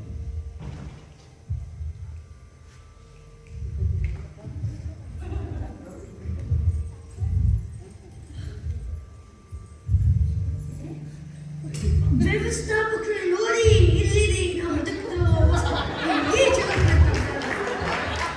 ಅಯ್ಯೋ ಪಾಪಿ, ನೀಚವತ್ತು ಮಾತಾಡದೆ ಕಲ್ತನ ಕಲ್ತಿದ್ದೀಯಾ? ಇವತ್ತು ನಿಮಗೆ ಸರಿಯಾಗಿ ಗಾಯ ಕಾಣಿಸ್ತೀನಿ. ಅಯ್ಯೋ ಸ್ವಾಮಿ, ನಾನು ಕದ್ದಿಲ್ಲ. ನಿನ್ನೆ ರಾತ್ರಿ ನನ್ನ ಮನೆಗೆ ದಾಸರು ಬಂದಿದ್ದರು. ನನ್ನ ನೃತ್ಯ ನೋಡಿ ನನಗೆ ಬಹುಮಾನ ಕೊಟ್ಟರು. ದಾಸರು? ಯಾವ ದಾಸರು? ದಾಸರೇ, ಸರಿಯಾದ ಸಮಯಕ್ಕೆ ಬಂದ್ರಿ. ನೀವು ಕೊಟ್ಟ ಕಡ್ಗನ ನೋಡಿ ನಾನು ಕದ್ದೆ ಅನ್ಕೊಂಡು ನನ್ನ ಕಣ್ಣಿ ಅಂತ ಕರೀತಿದ್ದಾರೆ. ದಯವಿಟ್ಟು ನೀವೇ ಎಲ್ಲವನ್ನು ತಿಳಿಸಿ. ಯಾವ ಕಡ್ಗ ತಾಯಿ? ಯಾರು ನೀನು? ನಾನು ನಿನ್ನನ್ನ ಯಾವತ್ತೂ ನೋಡಿಲ್ವಲ್ಲ. ಅಯ್ಯೋ ದಾಸರೇ, ಹಾಗನ್ನಬೇಡಿ.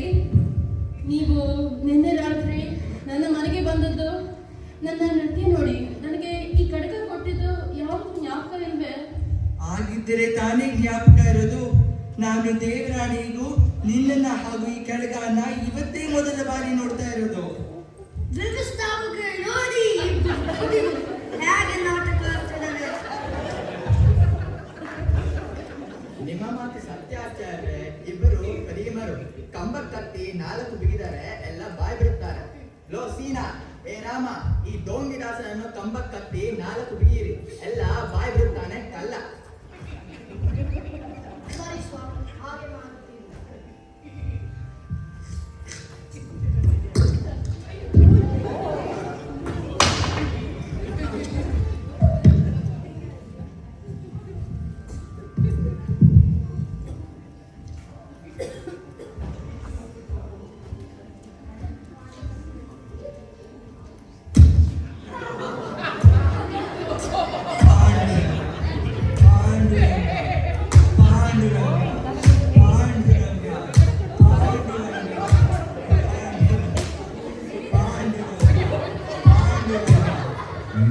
ಹೀಗೆ ಮುಯಿದಿರಿ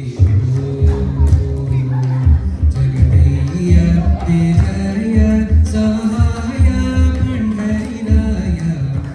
ಹೀಗೆ ಮುಯಿದಿರಿ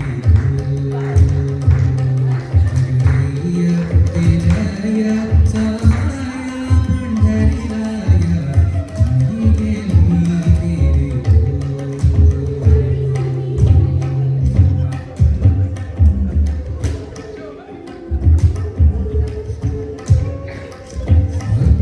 ಭಕ್ತವತ್ಸಲನೆಂದು ತಿರುಗಬೇಕಾದರೆ ಭಕ್ತರ ದೀನನಾಗಿರಬೇಕೇ.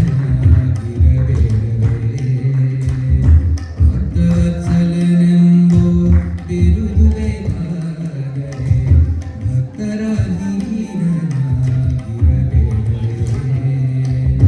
ಯುಕ್ತಿಯಲ್ಲಿ ನಿನ್ನಂತ ದೇವರನ ಕಾಣೆ, ಯುಕ್ತಿಯಲ್ಲಿ ನಿನ್ನಂತ ದೇವರನ ಕಾಣೆ, ಯುಕ್ತಿಯಲ್ಲಿ ನಿನ್ನಂತ ದೇವರನ ಕಾಣೆ. ಮುಕ್ತೀಶ ಪುರಂದರ ವಿಠಲ ಪಂಡರಿರಾಯ.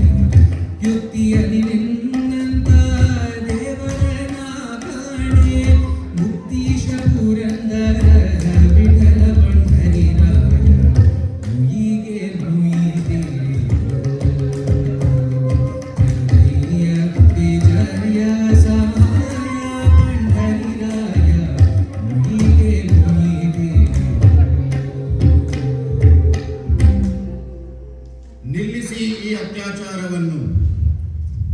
ದಾಸರು ನನ್ನ ಪರಮ ಭಕ್ತರು, ಅತ್ಯಂತ ಸಾತ್ವಿಕರು. ನರ್ತಕಿ ಪದ್ಮಿನಿ ನನ್ನ ಭಕ್ತಳು. ಅವಳ ಭಕ್ತಿಗೆ ಮೆಚ್ಚಿ ನಾನೇ ಅವಳ ಮನೆಗೆ ಹೋಗಿ ನೃತ್ಯ ನೋಡಿ ಕಡಗವನ್ನು ಬಹುಮಾನವಾಗಿ ಕೊಟ್ಟೆ. ದಾಸರು ಪದ್ಮಿನಿ ಇಬ್ಬರೂ ನಿರ್ದೋಷಿಗಳು. ಅವರ ಭಕ್ತಿಯನ್ನು ಜಗತ್ತಿಗೆ ಪ್ರಕಟಪಡಿಸುವುದಕ್ಕೋಸ್ಕರ ನಾನು ಈ ನಾಟಕವಾಡಿದೆ. ದಾಸರಿಗೆ ದೇವಸ್ಥಾನದ ಸಕಲ ಮರ್ಯಾದೆಗಳಿಂದ ಸತ್ಕರಿಸಿ ಅವರನ್ನು ಆದರಿಸಿ ಈ ಘಟನೆಯ ಜ್ಞಾಪಕಾರ್ಥವಾಗಿ ಗರ್ಭಗುಡಿಯ ಮುಂದೆ ಒಂದು ಬೆಳ್ಳಿ ಕಂಬವನ್ನು ಸ್ಥಾಪಿಸಿ ಬಂದ ಭಕ್ತರು ಆ ಕಂಬವನ್ನು ಆಲಿಂಗನ ಮಾಡಿದಾಗಲೇ ನನ್ನ ದರ್ಶನ ಸಂಪೂರ್ಣ. ಇನ್ನು ಮುಂದೆ ಪದ್ಮಿನಿ ದೇವಿಯ ಸಂಪೂರ್ಣ ಪೋಷಣೆ ದೇವಸ್ಥಾನದ ಹೊಣೆ. ಇದು ನನ್ನ ಆಜ್ಞೆ, ಯಾವ ಕಾಲಕ್ಕೂ ಮೀರತಕ್ಕದ್ದಲ್ಲ.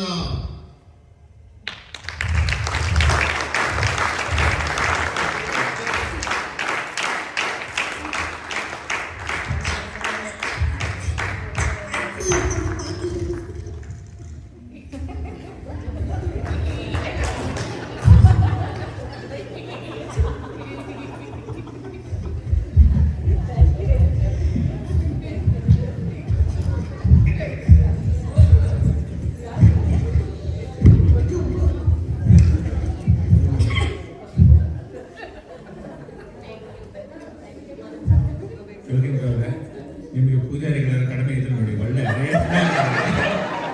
ಇಷ್ಟು ಕ್ಯೂಟ್ ಪೂಜಾರಿ ನೀವೆಲ್ಲೂ ನೋಡಲಿಕ್ಕಿಲ್ಲ.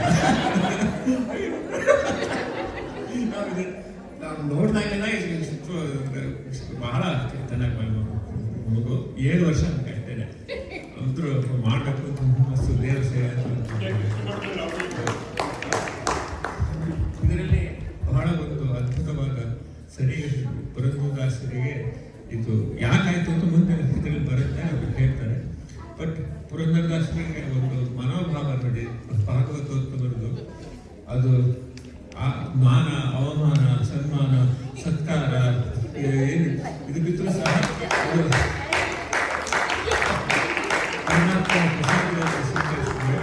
ಅವರಿಗೆ ಆ ಒಂದು ಘೋರವಾದ ಶಿಕ್ಷೆ ಆದರೂ ಸಹ ಅದರಲ್ಲಿ ಅವರು ಭಗವಂತನಲ್ಲಿ ಅವರ ಭಕ್ತಿ ವಿಫಲಗೊಳ್ಳಲಿಲ್ಲ.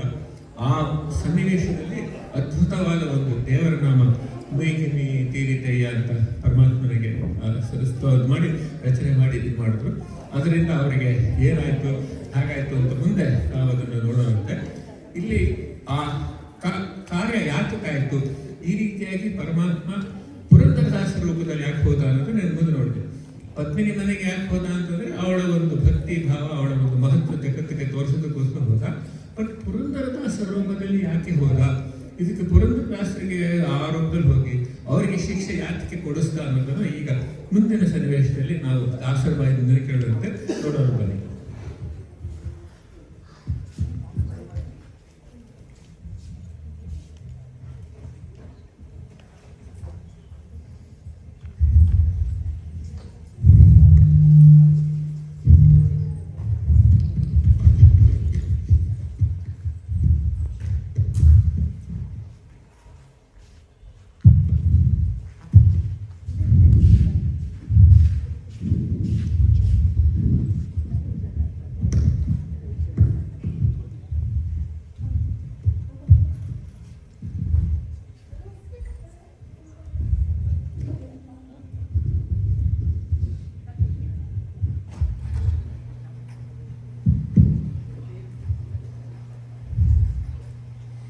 ನಿಮಗೆ ಈ ಶಿಕ್ಷೆ ಯಾಕೆ ದಾಸರೇ? ಏನು ತಪ್ಪು ಮಾಡಿದಿರಿ? ಪರಮಾತ್ಮನ ದಯದಿಂದ ಎಲ್ಲವೂ ವಿಷದವಾಯಿತು ಗುರುಗಳೇ. ವಿಚಾರ ಇಷ್ಟೇ, ನಾನು ಪಂಢರಾಪುರಕ್ಕೆ ಹೊರಡೋ 1 ವಾರ ಮುಂಚೆ ಒಂದು ಅದ್ಭುತ ಘಟನೆ ನಡೆಯಿತು. ನಾನು ಬೆಳಗಿನ ಜಾವ ಹಿತ್ತಲಿಗೆ ಹೋಗಿ ಬಂದೆ. ನನ್ನ ಶಿಷ್ಯ ಅಪ್ಪಣ್ಣಂಗೆ ನೀರು ತಾರೆಂದೆ. ಅವನು ಕೊತ ಕೊತ ಕುದಿಯುವ ನೀರನ್ನು ತಂದಿಟ್ಟ. ನಾನು ಹಿಂದು ಮುಂದೆ ನೋಡದೆ ಕಾಲಿಗೆ ಹಾಕೊಂಡು ಕಾಲನ್ನು ಸುಟ್ಕೊಂಡೆ.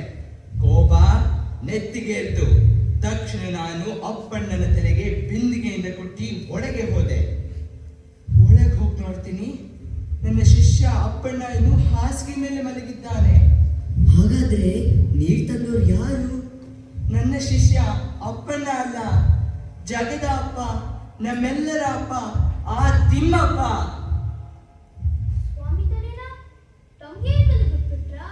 ಹೌದು ವಾದಿರಾಜರೇ, ಅಜ್ಞಾನದಿಂದ ಅಪಚಾರ ನಡೆದು ಹೋಯಿತು. ಆದರೆ ಇದರ ಸೇಡು ಪಂಢರಾಪುರದಲ್ಲಿ ಸ್ವಾಮಿ ತೀರಿಸಿಕೊಂಡ. ಅಯ್ಯೋ, ಏನಾಯ್ತಂತ ಸ್ವಲ್ಪ ಬಿಡಿಸಿ ಹೇಳಿ ದಾಸರೇ. ಪಾಂಡುರಂಗ ಊರಿನ ಪ್ರಮುಖನತಿಗೆ ಮನೆಗೆ ಹೋದ. ಅವಳು ದೊಡ್ಡ ಭಕ್ತಳಂತೆ. ಇಡೀ ರಾತ್ರಿ ಅವಳ ನಾಟ್ಯ ನೋಡಿ ತನ್ನ ಕಡಗಾನ ಪುರಸ್ಕಾರವಾಗಿ ಕೊಟ್ಬಿಟ್ಟ. ಇದಿಷ್ಟು ಸ್ವಾಮಿ ಮಾಡಿದ್ದು ನನ್ನ ರೂಪದಲ್ಲಿ. ಏನ್ ಆಶ್ಚರ್ಯ! ಆಮೇಲೆ ದಾಸರೇ? ಮಾರನೇ ದಿವಸ ಆ ಹೆಂಗಸು ದೇವಸ್ಥಾನಕ್ಕೆ ಬಂದಳು. ಕಡಗ ಹೇಗೆ ಬಂತು ಅಂತ ಕೇಳಿದಾಗ ಇವರು ಕೊಟ್ರು ಅಂತ ನನ್ನನ್ನ ತೋರಿಸಿಬಿಟ್ಲು. ಅಯ್ಯೋ ಕೃಷ್ಣ, ಆಮೇಲೆ ಕಳ್ಳ, ಡೋಂಗಿದಾಸ ಅಂತ ಹೇಳುತ್ತಾ ಕಂಬಕ್ಕೆ ಕಟ್ಟಿ ಚಡಿಯಿಂದ ಹೊಡೆದರು. ಆದರೆ ಪರಮಾತ್ಮನ ಲೀಲೆ ಅಪಾರ. ಅವರು ಹೊಡೆದ ಚಡಿ ಏಟು ನನಗೆ ಒಂದೂ ತಾಗಲಿಲ್ಲ. ನನ್ನ ಶಿಷ್ಯ ಅಪ್ಪಣ್ಣನ ರೂಪದಲ್ಲಿ ಬಂದ ಸ್ವಾಮಿಗೆ ನಾನು ಕೊಟ್ಟ ಪೆಟ್ಟಿನ ಪರಿಣಾಮ ಇದೇ ಶಿಕ್ಷೆ ಅಂತ ಅರಿವಾಯಿತು. ತಕ್ಷಣ ನಾನು ಸ್ವಾಮಿಯ ಸ್ಮರಿಸುತ್ತಾ ಮುಯಿಗೆ ಮುಯಿ ತೀರಿತೆ ಎಂಬ ದೇವರ ನಾಮ ರಚಿಸಿ ಅವನಿಗೆ ಸಮರ್ಪಿಸಿದೆ. ಅಜ್ಞಾನದಿಂದ ಆದ ಅಪಚಾರಕ್ಕೆ ಪರಿತಪಿಸಿದೆ. ಆಗ ಸ್ವಾಮಿ ಅಶರೀರವಾಣಿಯಿಂದ ಎಲ್ಲವನ್ನೂ ಸ್ಪಷ್ಟಗೊಳಿಸಿದ. ಅಷ್ಟೇ ಅಲ್ಲದೆ ದಾಸರು ನನ್ನ ಅಂತರಂಗ ಭಕ್ತರು, ಅವರನ್ನು ದೇವಸ್ಥಾನದ ಸಕಲ ಮರ್ಯಾದೆಗಳಿಂದ ಆಧರಿಸಿ ಸತ್ಕರಿಸಬೇಕು ಅಂತ ಆಜ್ಞೆಯೂ ಹೊರಡಿಸಿದ. ಅದ್ಭುತ ದಾಸರೇ, ನೀವು ನಿಜವಾಗಿ ಪರಮಾತ್ಮನ ಪರಮಾಪ್ತರು. ಇದಕ್ಕೋಸ್ಕರವೇ ಗುರುಗಳು ನಿಮ್ಮನ್ನ ಕೊಂಡಾಡಿದರು.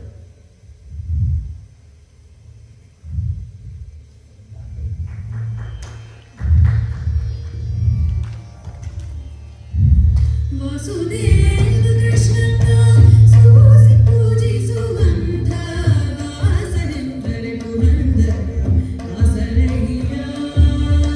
ದಾಸನೆಂದರೆ ಪುರಂದರ ದಾಸರಯ್ಯ.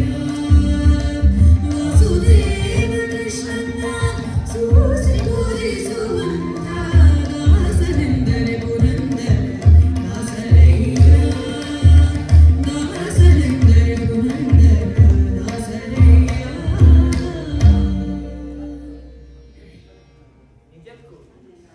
ನಿಜಕ್ಕೂ ಪರಮಾತ್ಮನ ಲೀಲೆಗಳು ಅಪಾರ, ಅಗಾಧ, ಅಮೋಘ. ನಮ್ಮಂಥ ಅಲ್ಪ ಮಾನವರಿಗೆ ಅವನ ವ್ಯಾಪಾರ ಅರ್ಥವೇ ಆಗೋಲ್ಲ. ಹೌದು ಗುರುಗಳೇ, ಅಕ್ಷರ ಸಹ ಸತ್ಯ. ಅಂದ ಹಾಗೆ ಈ ಪಾಂಡುರಂಗ ನಮ್ಮ ವಾದಿರಾಜರನ್ನೂ ಬಿಟ್ಟಿಲ್ಲ. ಹೌದಾ? ಏನಾಯ್ತು ವಾದಿರಾಜರೇ? ನಾವು ಪಂಡರಾಪುರದ ಒಂದು ದೇವಸ್ಥಾನದಲ್ಲಿ ಚಾತುರ್ಮಾಸದ ಬಿಡಲು ಹೋಗಿದ್ದೆವು. ಒಂದು ದಿವಸ ದೇವಸ್ಥಾನದ ಹೊರಗೆ ಬಹಳ ಕತ್ತಲಾಯಿತು. ಕಾರಣ ವಿಚಾರಿಸಲು ನಮ್ಮ ಶಿಷ್ಯನನ್ನು ಕಳಿಸಿದೆವು. ಸ್ವಲ್ಪ ವೇಳೆಯ ನಂತರ ಅವನೊಟ್ಟಿಗೆ ಒಬ್ಬ ರೈತನಿಗೆ ಬಂದ ಕೂಡಲೇ ನಮ್ಮನ್ನು ದೂಷಿಸಲು ಆರಂಭಿಸಿದ. ನೀವು ನಿಮ್ಮ ಕುದುರೆಯನ್ನು ಸರಿಯಾಗಿ ಕಟ್ಟಿ ಹಾಕದಿದ್ದ ಕಾರಣ ಅದು ಬಂದು ನಮ್ಮ ಹೊಲದಲ್ಲಿ ಬೆಳೆದ ಪೈರನ್ನು ತಿಂದು ದಾಂಧಲೆ ಮಾಡಿದೆ. ನಮಗೆ ಆದ ನಷ್ಟಕ್ಕೆ ನೀವೇ ಹೊಣೆ. ಇದನ್ನ ಕೇಳಿ ನಮಗೆ ಆಶ್ಚರ್ಯವಾಯಿತು. ನಮ್ಮ ಮಠದಲ್ಲಿ ಯಾವ ಕೂಡಲೂ ಇಲ್ಲದೆಂದು ಹೇಳಿದೆವು. ಆದರೆ ಅವನು ನಂಬಲಿಲ್ಲ. ಇದನ್ನು ಕೂಲಂಕುಷವಾಗಿ ಪರೀಕ್ಷಿಸಲು ಅವನ ಗದ್ದೆಗೆ ನಾವೇ ಹೋದೆವು. ಅಲ್ಲಿ ನೋಡಿದರೆ ಆಶ್ಚರ್ಯ. ಹೌದಾ? ಅಲ್ಲಿ ಏನು ಕಂಡ್ರಿ? ಎಲ್ಲೆಲ್ಲಿ ಕುದುರೆ ಪೈರನ್ನು ಮೆರೆದಿತ್ತು, ಅಲ್ಲಲ್ಲಿ ಚಿನ್ನದ ಬೆಳೆದಿತ್ತು. ಆಹಾ, ಪರಮಾಶ್ಚರ್ಯ! ಭಗವಂತನ ಲೀಲೆ ಊಹಾತೀತ. ಆಮೇಲೆ ಏನಾಯ್ತು ವಾದಿರಾಜರೇ? ಆ ರೈತ ತಾನು ಆ ದಿವ್ಯ ಕುದುರೆಗೆ ಹೊಡೆಯಲು ಮಾಡಿದ ಪ್ರಯತ್ನವನ್ನು ನೆಂದು ಕಣ್ಣೀರಿಟ್ಟ. ಪಶ್ಚಾತ್ತಾಪದಿಂದ ನಮ್ಮ ಪಾದಕ್ಕೆರಗಿದ. ತನ್ನ ಅಪರಾಧವನ್ನು ಕ್ಷಮಿಸಲು ಪರಮಾತ್ಮನನ್ನು ಪ್ರಾರ್ಥಿಸಲು ನಮ್ಮನ್ನು ಬೇಡಿಕೊಂಡ. ಆ ಗದ್ದೆಯನ್ನು ನಮ್ಮ ಮಠಕ್ಕೆ ಕಾಣಿಕೆಯಾಗಿ ಅರ್ಪಿಸಿಬಿಟ್ಟ. ಮಠದ ಆಪ್ತ ಶಿಷ್ಯನಾದ. ಎಂತ ದೊಡ್ಡ ಭಾಗ್ಯ ಆದಾಯ್ತೆಂದು ಪರಮಾತ್ಮ ಅವನ ಮೇಲೆ ಅದೆಂತ ಕಾರುಣ್ಯ ತೋರಿದ. ನಿಜಕ್ಕೂ ಅದ್ಭುತ.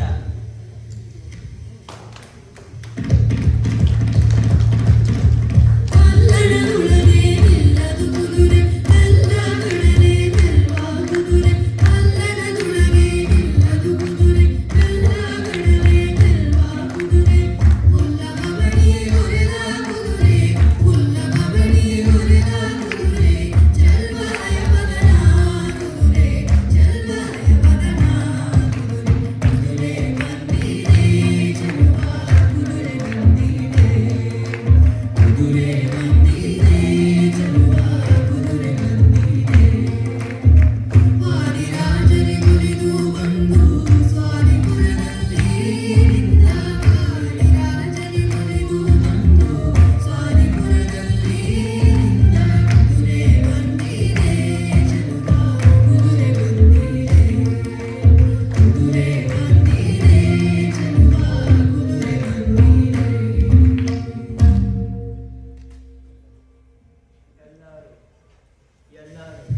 ತಮ್ಮ ಜೀವನದಲ್ಲಿ ಭಗವಂತ ತೋರಿದ ಲೀಲೆಗಳನ್ನು ವಿವರಿಸಿದ್ದೀರಿ.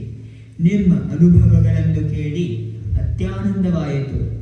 ನಿಜಕ್ಕೂ ಭಗವದ್ಭಕ್ತರ ಸಂಘಕ್ಕಿಂತ ಮಿಗಿಲಾದ ಸಂಘವೇ ಇಲ್ಲ. ಹೌದು ಗುರುಗಳೇ.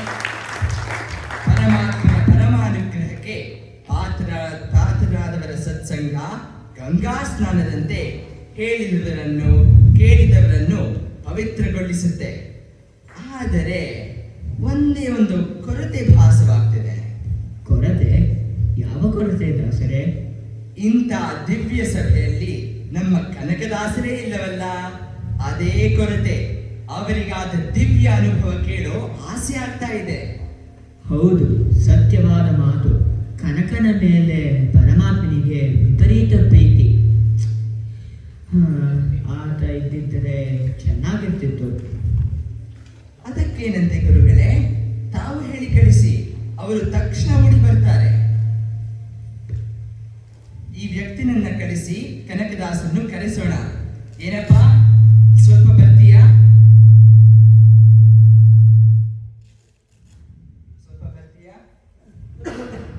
ನಿನ್ನಿಂದ ಸ್ವಲ್ಪ ಕೆಲಸವಾಗಬೇಕಿದೆ.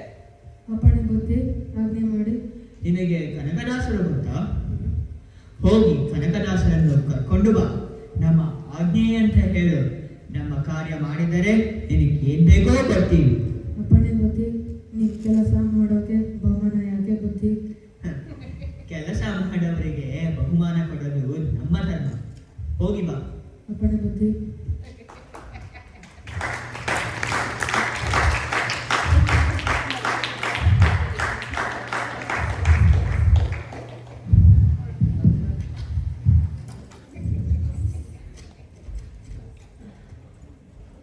ಈಗ ನಿಮಗೆ ಪುರಂದರದಾಸರ ಬಾಯಲ್ಲೇ ಗೊತ್ತಾಯ್ತು ಯಾತಕ್ಕೆ ಅವರಿಗೆ ಈ ಶಿಕ್ಷೆ ಆಯಿತು ಅಂತ. ಅವರು ಅಪ್ಪಣ್ಣನ್ನೇ ತಮ್ಮ ಶಿಷ್ಯ ಅಪ್ಪಣ್ಣ ಅಂದ್ಕೊಂಡು ಕೃಷ್ಣಂತ ಪರಮಾತ್ಮನಿಗೆ ತಲೆಗೆ ಜೀತಿ ಕೊಟ್ಟಿದ್ದರಿಂದ ಅದಕ್ಕೆ ಮೂಯಿಗೆ ಮೀತಿ ದಯ ಅಂತ ಅವರು ದಾಸರಿಗೆ ಪರಮಾತ್ಮ ಮಾಡಿದ್ರು.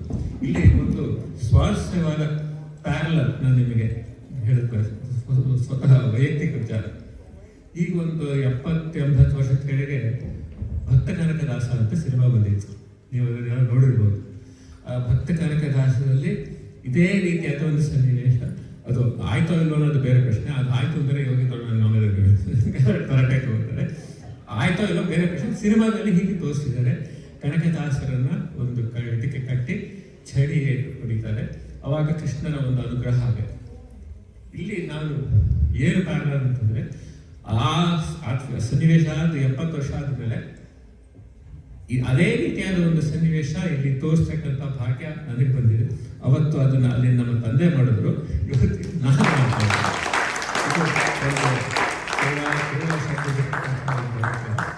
ಇಲ್ಲಿ ಕನಕದಾಸರು ಅದಕ್ಕೋಸ್ಕರ ಹಿಂದೆ ಹೇಳಿದೆ, ಈ ಸಭೆಯಲ್ಲಿ ಕನಕದಾಸರು ಇರಲಿಲ್ಲ. ಕನಕದಾಸರನ್ನ ಕರ್ಕೊಂಡ್ಬರಕ್ಕೆ ಹೋದಾಗ ಅಲ್ಲಿ ಒಂದು ಸ್ವಾರಸ್ಯ ನಡೆಯಿತು. ಯಾಕೆಂದ್ರೆ ಕನಕದಾಸರು ಇಲ್ಲಿ ಇರ್ತಕ್ಕಂಥ ಅಷ್ಟೂ ಸಹ ಅವರು ಅಪರೋಕ್ಷ ಜ್ಞಾನಿಗಳು, ಒಂದು ರೀತಿಯಾದ ಒಂದು ಪರಮಾತ್ಮನ ಪರಮಾನುಗ್ರಹಕ್ಕೆ ಪಾತ್ರರಾದವರು. ಅವರಿಗೆ ಒಂದು ರೀತಿಯಾದ ದಿವ್ಯ ದೃಷ್ಟಿ ಪರಮಾತ್ಮ ಅನುಗ್ರಹದಿಂದ ಬಂದಿದೆ. ಸೊ ಒಂದು ವ್ಯಕ್ತಿಯನ್ನ ಮಾಡಿದಾಗ ಅವರ ಆ ವ್ಯಕ್ತಿಯ ಸ್ವರೂಪ, ಅವನ ಹಿನ್ನೆಲೆ ಎಲ್ಲ ಮಹಾನುಭಾವನ ಪ್ರಕಟವಾಗುತ್ತೆ. ಆ ಒಂದು ಇದನ್ನು ನಾವಿಲ್ಲಿ ಅಲ್ಲಿ ದೀಪ ಹೊರಿಸ್ತಿರ್ತಕ್ಕಂಥ ವ್ಯಕ್ತಿ, ಅವನ ಹಿಂದೆ ಒಂದು ಬಹಳ ಅದ್ಭುತವಾದ ಒಂದು ಕುತೂಹಲಕಾರಿಯಾದ ಒಂದು ಇದಿದೆ. ಅದನ್ನ ನಾವಿವತ್ತು ಇಲ್ಲಿ ಇದನ್ನ ಇದು ಮಾಡ್ತಾ ಇದ್ದೀವಿ. ಇದನ್ನ ಯಾವುದು ಪುಸ್ತಕದಲ್ಲಿ ಇಲ್ಲ, ಇದು ಕರ್ನಾಟಕ ಭಕ್ತಿ ಇದೆ, ಒಂದು ಸಣ್ಣ ಪ್ಯಾರಾಗ್ರಾಫ್ ಕೊಟ್ಟಿದ್ದಾರೆ. ಅದು ಆಯ್ತೋ ಹೋಯ್ತು ಅನ್ನೋದು ನನಗೆ ಪ್ರಶ್ನೆ ಬೇಡ, ಬಟ್ ಬಹಳ ಸ್ವಾರಸ್ಯವಾಗಿತ್ತು. ಅದನ್ನ ನಾನು ಉಪಯೋಗಿಸ್ಕೊಂಡು ಇಲ್ಲಿ ಮಾಡಿದ್ದೀನಿ. ಈಗ ಮುಂದೆ ಏನಾಗುತ್ತೆ ಅನ್ನೋದನ್ನು ನೋಡೋಣ ಬನ್ನಿ.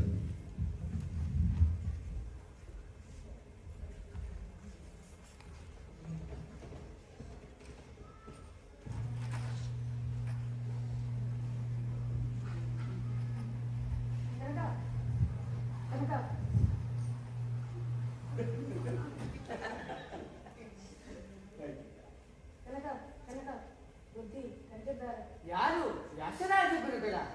ಹೌದು, ಒಂದು ಕೋಣೆಯಲ್ಲಿ ಅವರು ದಾಸರು, ಆಮೇಲೆ ಇಬ್ರು ಸ್ವಾಮಿಯವರು ಏನೋ ಮಾತಾಡ್ತಾರೆ. ನೀವು ಬರ್ಬೇಕಂತೆ. ನನ್ನನ್ನು ಕರ್ಕೊಂಬರಕ್ಕೆ ನಿನ್ನನ್ನು ಕಳಿಸಿದ್ರ? ಹೌದು, ನಾನು ಒಳ್ಳೆ ದೀಪ ಹಾಯಿಸ್ತಾ ಇದ್ದೆ. 500 ಕರೆದ್ರು.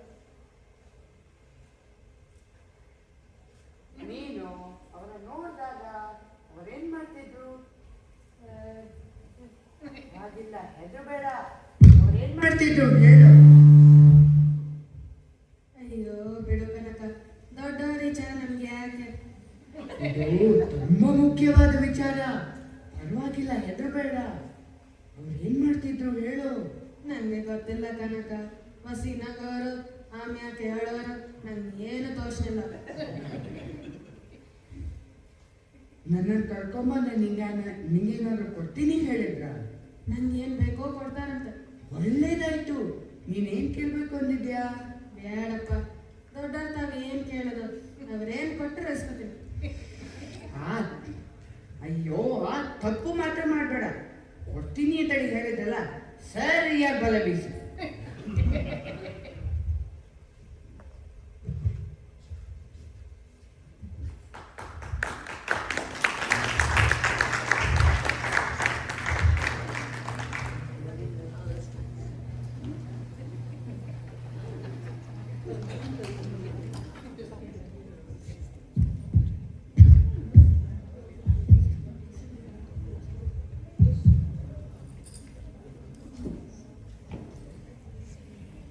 ನೀವು ಸಿನಿಮಾಗಳಲ್ಲಿ, ಸೀರಿಯಲ್ಗಳಲ್ಲಿ ಮರ್ಡರ್ ಮಿಸ್ಟ್ರಿ ನೋಡಿರ್ತೀರ. ಮಿಸ್ಟ್ರಿ ಈಗ ಈ ವ್ಯಕ್ತಿಯ ಮಿಸ್ಟ್ರಿ ಏನು ಅಂತ ನಾವು ನಿಮಗೆ ಮಿಸ್ಟ್ರಿ ಮತ್ತು ಅವನ ಹಿಸ್ಟ್ರಿ ಎರಡೂ ನಿಮಗೆ ತೋರಿಸ್ತಾ ಇದ್ದೀವಿ. ಇಲ್ಲಿ ಕನಕದಾಸರು ಬಹಳ ಒಂದು ಲೀಲಾಪುರುಷರು. ಅವರ ಒಂದು ಅನುಕರಿತ ಪಾತ್ರರಾಗಿ ಈ ವ್ಯಕ್ತಿ ಇಂಥ ಒಂದು ದೊಡ್ಡ ಸ್ಥಾನ ಪಡ್ಕೊಂಡು ಅನ್ನೋದನ್ನು ನಾವು ಒಂದು ನೋಡ್ತಾ ಇದ್ದೀವಿ. ಹೀಗೆ ಇದು ಒಂದು ರೀತಿಯಾಗಿ ದೊಡ್ಡವರ ಸೇವೆ ಮಾಡಿದ್ರೆ ಬಹಳ ಅನುಗ್ರಹ ಆಗುತ್ತೆ ಅನ್ನೋದಕ್ಕೆ ಒಂದು ಉದಾಹರಣೆಯನ್ನು ಕೊಡ್ತೀನಿ. ರಾಮಾಯಣದಲ್ಲಿ ತ್ರಿಜಟ ಅಂತ ಒಬ್ಬ ರಾಕ್ಷಸಿ. ಆ ತ್ರಿಜಟ ರಾಕ್ಷಸಿ ಅಲ್ಲಿ ಸೀತಾಮ್ಮನವ್ರನ್ನ ರಾವಣ ಬಂದು ಬಂದಾಗ ಆ ಸುತ್ತಮುತ್ತ ಎಲ್ಲ ಅಸುರಾಸ್ತ್ರೀಯರೆಲ್ಲ ಅವರಿಗೆ ಪೀಡೆ ಕೊಡ್ತಾ ಇದ್ರು. ಈ ತ್ರಿಜಟ ಒಬ್ಬಳು ಮಾತ್ರ ಪಾಪ ಸ್ವಂತ ಸಹಾನುಭೂತಿ ತೋರಿಸಿ ಸೀತಾಮ್ಮನವರ ಸೇವೆ ಮಾಡ್ತಾ ಇದ್ರು. ಆ ಒಂದು ಮಾಡಿದ ಸೇವೆ ಅನುಗ್ರಹಕ್ಕೆ ಪ್ರತಿಫಲವಾಗಿ ಪರಮಾತ್ಮನ ಅನುಗ್ರಹದಿಂದ ಮುಂದಿನ ಜನ್ಮದಲ್ಲಿ ಅವಳು ಪರಮಾತ್ಮನ ತಂಗಿಗೆ ಸುಭದ್ರೆಯಾಗಿ ಅಂತ ಒಂದು ಭಾಗ್ಯ ಸಿಗ್ತವಳು. ಸುಭದ್ರೆ ಅಲ್ಲದೆ ಮತ್ತು ಅರ್ಜುನನ ಹೆಂಡತಿ ಅಭಿಮನ್ಯುವನ ತಾಯಿಗಂತಹ ಒಂದು ದೊಡ್ಡ ಸೌಭಾಗ್ಯ ಸೀತಾಮ್ಮನಿಗೆ ಮಾಡಿದ ಸೇವೆ ಒಂದು ಪ್ರತಿಫಲ. ಇದು ದೊಡ್ಡವರ ಒಂದು ಅನುಗ್ರಹ, ಒಂದು ಇದರಿಂದ ನಮಗೆ ಇಂಥ ಇದು ಸಿಗುತ್ತೆ ಅನ್ನೋದನ್ನು ಗೊತ್ತಾಗುತ್ತೆ. ಇವಾಗ ಆ ವ್ಯಕ್ತಿಗೆ ಕನಕದಾಸರು ಗುಟ್ಟಿನಲ್ಲಿ ಏನೋ ಹೇಳಿದ್ದಾರೆ. ಸೊ ಆ ಗುಟ್ಟು ಏನು, ಈ ವ್ಯಕ್ತಿಯ ಒಂದು ಮಿಸ್ಟ್ರಿ ಏನು, ಅವನ ಹಿಸ್ಟ್ರಿ ಏನು ಎಲ್ಲ ಗೊತ್ತಿಲ್ಲ. ಈಗ ಮುಂದಿನ ಸನ್ನಿವೇಶದಲ್ಲಿ ಅದು ರಿವೀಲ್ ಆಗುತ್ತೆ, ನೀವು ನೋಡೋಣ.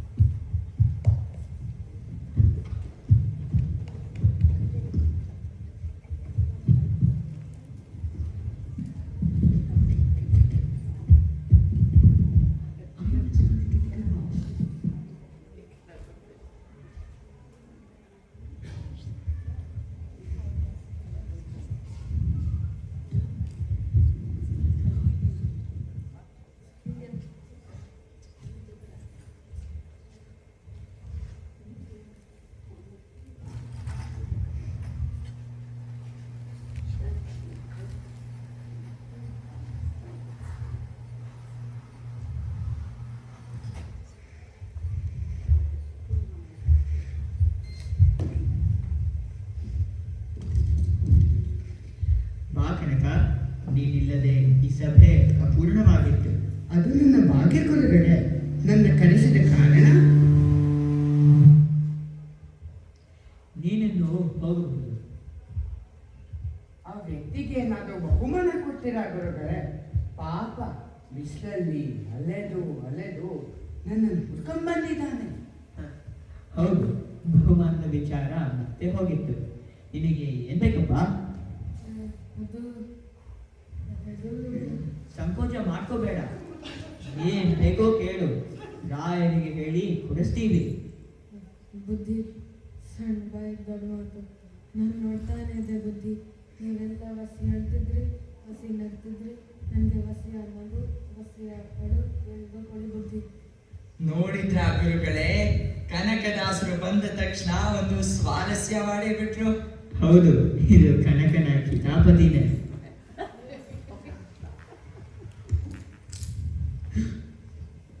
ಓಹೋ, ನೀನಾ? ಗೊತ್ತಾಯ್ತು ಬಿಡು. ನೋಡಪ್ಪ, ನೀನು ಕೇಳಿದ ವರ ಈ ಜನ್ಮದಲ್ಲಿ ನಿನಗೆ ಲಭ್ಯವಾಗಲ್ಲ. ಅದಕ್ಕೆ ಬೇಕಾದ ಸಂಸ್ಕಾರ ನಿನ್ನಲ್ಲಿಲ್ಲ. ಅದಕ್ಕೋಸ್ಕರ ಇನ್ನೊಂದು ಜನ್ಮ ತಾಳಿ ಈ ವರನ ಸಾಧಿಸಿಕೋ. ನೀನೀಗ ಹೋಗಿ ಬಾ, ಸ್ವಾಮಿ ಒಳ್ಳೆಯದು ಮಾಡ್ತಾನೆ. ಅಪ್ಪಣೆ ಗೊತ್ತು. ಗುರುಗಳೇ, ತಮ್ಮ ಚರ್ಯೆ ಅರ್ಥವಾಗ್ಲಿಲ್ವಲ್ಲ. ಈಗ ನಿಜಕ್ಕೂ ಏನಾಯ್ತು? ಯಾರಿ ವ್ಯಕ್ತಿ? ಅವನು ಕೇಳಿದ ವಿಚಿತ್ರವಾದ ಮರ್ಮವೇನು?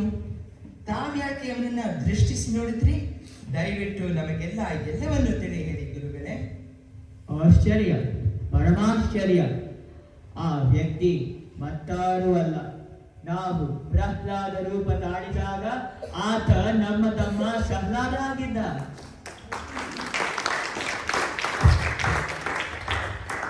ಆಶ್ಚರ್ಯ, ತಮ್ಮ ಸಹೋದರ ಪ್ರಹ್ಲಾದನೇ? ಹೌದು, ಕರ್ಮವಶಾತ್ ಅವನಿಗೆ ಈ ನೀಚ ಜನ್ಮ ಬಂದಿದೆ. ಆದರೆ ಇಂದಿಗೆ ಅವನ ಕರ್ಮ ಸವಿಯಿತು. ಇದನ್ನು ಗುರುತಿಸಿ ನಮ್ಮ ಕನಕದಾಸರು ಅವನಿಗೆ ಅನುಗ್ರಹ ಮಾಡಿದರು. ಅವನ ಕೋರಿಕೆಯ ರಹಸ್ಯವೇನು ಗುರುಗಳೇ? ನಾವೆಲ್ಲ ನಮ್ಮ ನಮ್ಮ ಜೀವನದಲ್ಲಿ ಭಗವಂತ ತೋರಿದ ಲೀಲೆಗಳನ್ನು ನೆನೆಸಿಕೊಂಡು ಭಾವೋದ್ರೇಕಗೊಂಡಿದ್ದೆವು. ಆ ಉದ್ರೇಕದಲ್ಲಿ ಸ್ವಲ್ಪ ನಕ್ಕೆವು, ಸ್ವಲ್ಪ ಕಣ್ಣೀರು ಸುರಿಸಿದೆವು. ಇವನು ಈ ಭಾವೋದ್ರೇಕವನ್ನೇ ವರವಾಗಿ ಬೇಡಿಬಿಟ್ಟ. ಇದನ್ನು ಅವನಿಗೆ ಹೇಳಿಕೊಟ್ಟವರೇ ನಮ್ಮ ಕನಕದಾಸರು. ಅಂದರೆ ಅವನು ಭಗವದ್ಭಕ್ತಿ ಪಡೆದು ಅಪರೋಕ್ಷ ಜ್ಞಾನಿ ಆಗ್ತಾನ? ಹೌದು, ಆದರೆ ಆ ಜ್ಞಾನಕ್ಕೆ ತಕ್ಕ ಸಂಸ್ಕಾರ ಈ ಜನ್ಮದಲ್ಲಿಲ್ಲದ ಕಾರಣ ಮತ್ತೊಂದು ಜನ್ಮದಲ್ಲಿ ಅದು ಲಭ್ಯವಾಗತ್ತೆ. ಅರ್ಥವಾಯ್ತು ಗುರುಗಳೇ. ಹಾ, ಮತ್ತೊಂದು ವಿಚಾರ ನಿಮ್ಮ ಅನುಗ್ರಹದಲ್ಲಿ ಅಡಗಿದೆ. ಏನದು?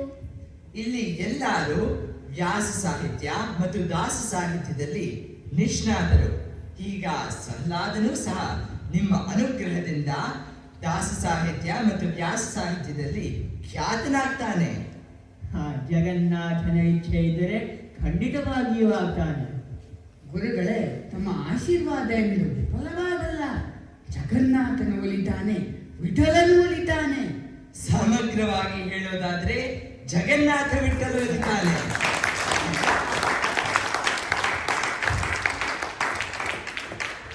ಈ ಕನಕದಾಸರ ಲೀಲೆ ಎಂಥದ್ದು ಗುರುಗಳೇ? ನಮ್ಮ ಕೃಷ್ಣನಿಗೆ ಕಲಗಚ್ಚು ಕುಡಿಸಿದ ಪುಣ್ಯಾತ್ಮರು. ಕೃಷ್ಣನಿಗೆ ಕಲಗಚ್ಚೆ ಹೇಗಾಯ್ತು ದಾಸರೇ? ನಾನು ವಾದಿರಾಜ ಗುರುಗಳ ಪರ್ಯಾಯ ಕಾಲದಲ್ಲಿ ಉಡುಪಿಗೆ ಹೋಗಿದ್ದೆ. ಅಲ್ಲಿ ಅವರು ಪ್ರೀತಿಯಿಂದ ನೋಡಿಕೊಂಡ್ರು. ಒಂದು ದಿನ ದ್ವಾದಶಿ ಪಾರಣೆಗೆ ಅವರು ಹೇಳಿ ಕಳಿಸಿದ್ರು. ಒಂದು ಪೂಜೆ ಆಗಿತ್ತು, ಆದರೆ ನೈವೇದ್ಯ ಆಗಿರಲಿಲ್ಲ. ಗುರುಗಳ ಆಜ್ಞೆ ಮೀರೋ ಹಂಗಿರ್ಲಿಲ್ಲ. ಮಠಕ್ಕೆ ಓಡ್ತಾ ಹೋದೆ. ದಾರಿಯಲ್ಲಿ ಒಂದು ಅಡುಗೆ ಮನೆ ಕಾಣಿಸ್ತು. ಅನ್ನ ಬಸಿದ ಗಂಜಿ ಕಾಣಿಸ್ತು. ತಕ್ಷಣ ಅದನ್ನೇ ಕೃಷ್ಣನಿಗೆ ನೈವೇದ್ಯ ಮಾಡಿಬಿಟ್ಟೆ. ಆಮೇಲೆ ಇನ್ನೇನಾಗಬೇಕು? ನೀವೇ ಊಹಿಸಿದ್ರೆ ಭಕ್ತರೇನು ಕೊಟ್ಟರು ಭಗವಂತ ಸ್ವೀಕರಿಸ್ತಾನೆ. ಅದರಲ್ಲೂ ನಮ್ಮ ಕನಕದಾಸರ ಮೇಲಂತೂ ವಿಪರೀತ ಪ್ರೀತಿ. ಕೃಷ್ಣನ ಬಾಯಿಂದ ಒಂದೇ ಸಮನೆ ಗಂಜಿಸುವುದು ಪ್ರಾರಂಭವಾಯಿತು. ಏನು ಮಾಡಿದ್ರು ನಿಲ್ಲಲಿಲ್ಲ. ಇದು ನಮ್ಮ ದಾಸರ ಲೀಲೆ ಎಂದು ಜ್ಞಾನ ದೃಷ್ಟಿಯಿಂದ ಕಂಡೆವು. ಭಗವಂತನಲ್ಲಿ ಆ ದಾರಿ ನಿಲ್ಲುವಂತೆ ಪ್ರಾರ್ಥಿಸಿದೆವು. ಭಗವಂತನ ಒಲಿದು ದಾರಿ ನಿಲ್ಲಿಸಿದ. ಅಂತೂ ಇಂತೂ ಕೃಷ್ಣನಿಗೆ ಕಲಗಚ್ಚು ಕುಡಿಸಿಬಿಟ್ರಿ ದಾಸರೇ. ಮಣ್ಣು ಮೆತ್ತ ಮಾಧವನಿಗೆ ಕಲಗಚ್ಚು ಕುಡಿಯೋದು ಕಷ್ಟವೇ?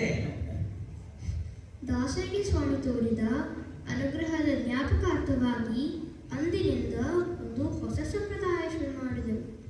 ನೈವೇದ್ಯ ಕಾಲದಲ್ಲಿ ಭಕ್ಷ್ಯ ಭೋಜ ಪದಾರ್ಥದೊಂದಿಗೆ ಗಂಜಿಯನ್ನು ಕೃಷ್ಣನಿಗೆ ನೈವೇದ್ಯ ಮಾಡಲಾಗುತ್ತೆ. ಬಹಳ ಸಂತೋಷ. ಭಕ್ತರಿಗೆ ಮಾಡುವ ಆದರವೇ ಭಗವಂತನಿಗೆ ಪ್ರೀತಿ.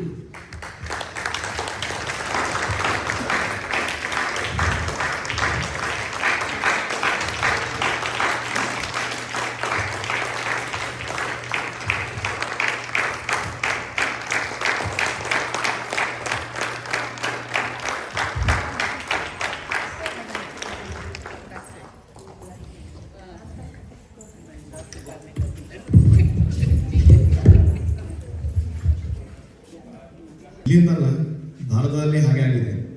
ಹಾಗಾಗಿ ಎಲ್ಲ ಅನುಷ್ಠಾನಗಳಾಗಲಿ, ಕ್ರಮ ಪರಂಪರೆ ಎಲ್ಲ ಬಿಟ್ಟು ಹೋಗಿದೆ. ಆದರೆ ಅದೆಲ್ಲವೂ ಕೂಡ ಇಲ್ಲಿ ಪುನರುತ್ಥಾನ ಆಗಲಿಕ್ಕೆ ಎಲ್ಲ ಅವಕಾಶಗಳಿದೆ ಅಂತ ಹೇಳಲಿಕ್ಕೆ ಈ ಮಕ್ಕಳೇ ಸಾಕ್ಷಿ. ನೋಡಿ,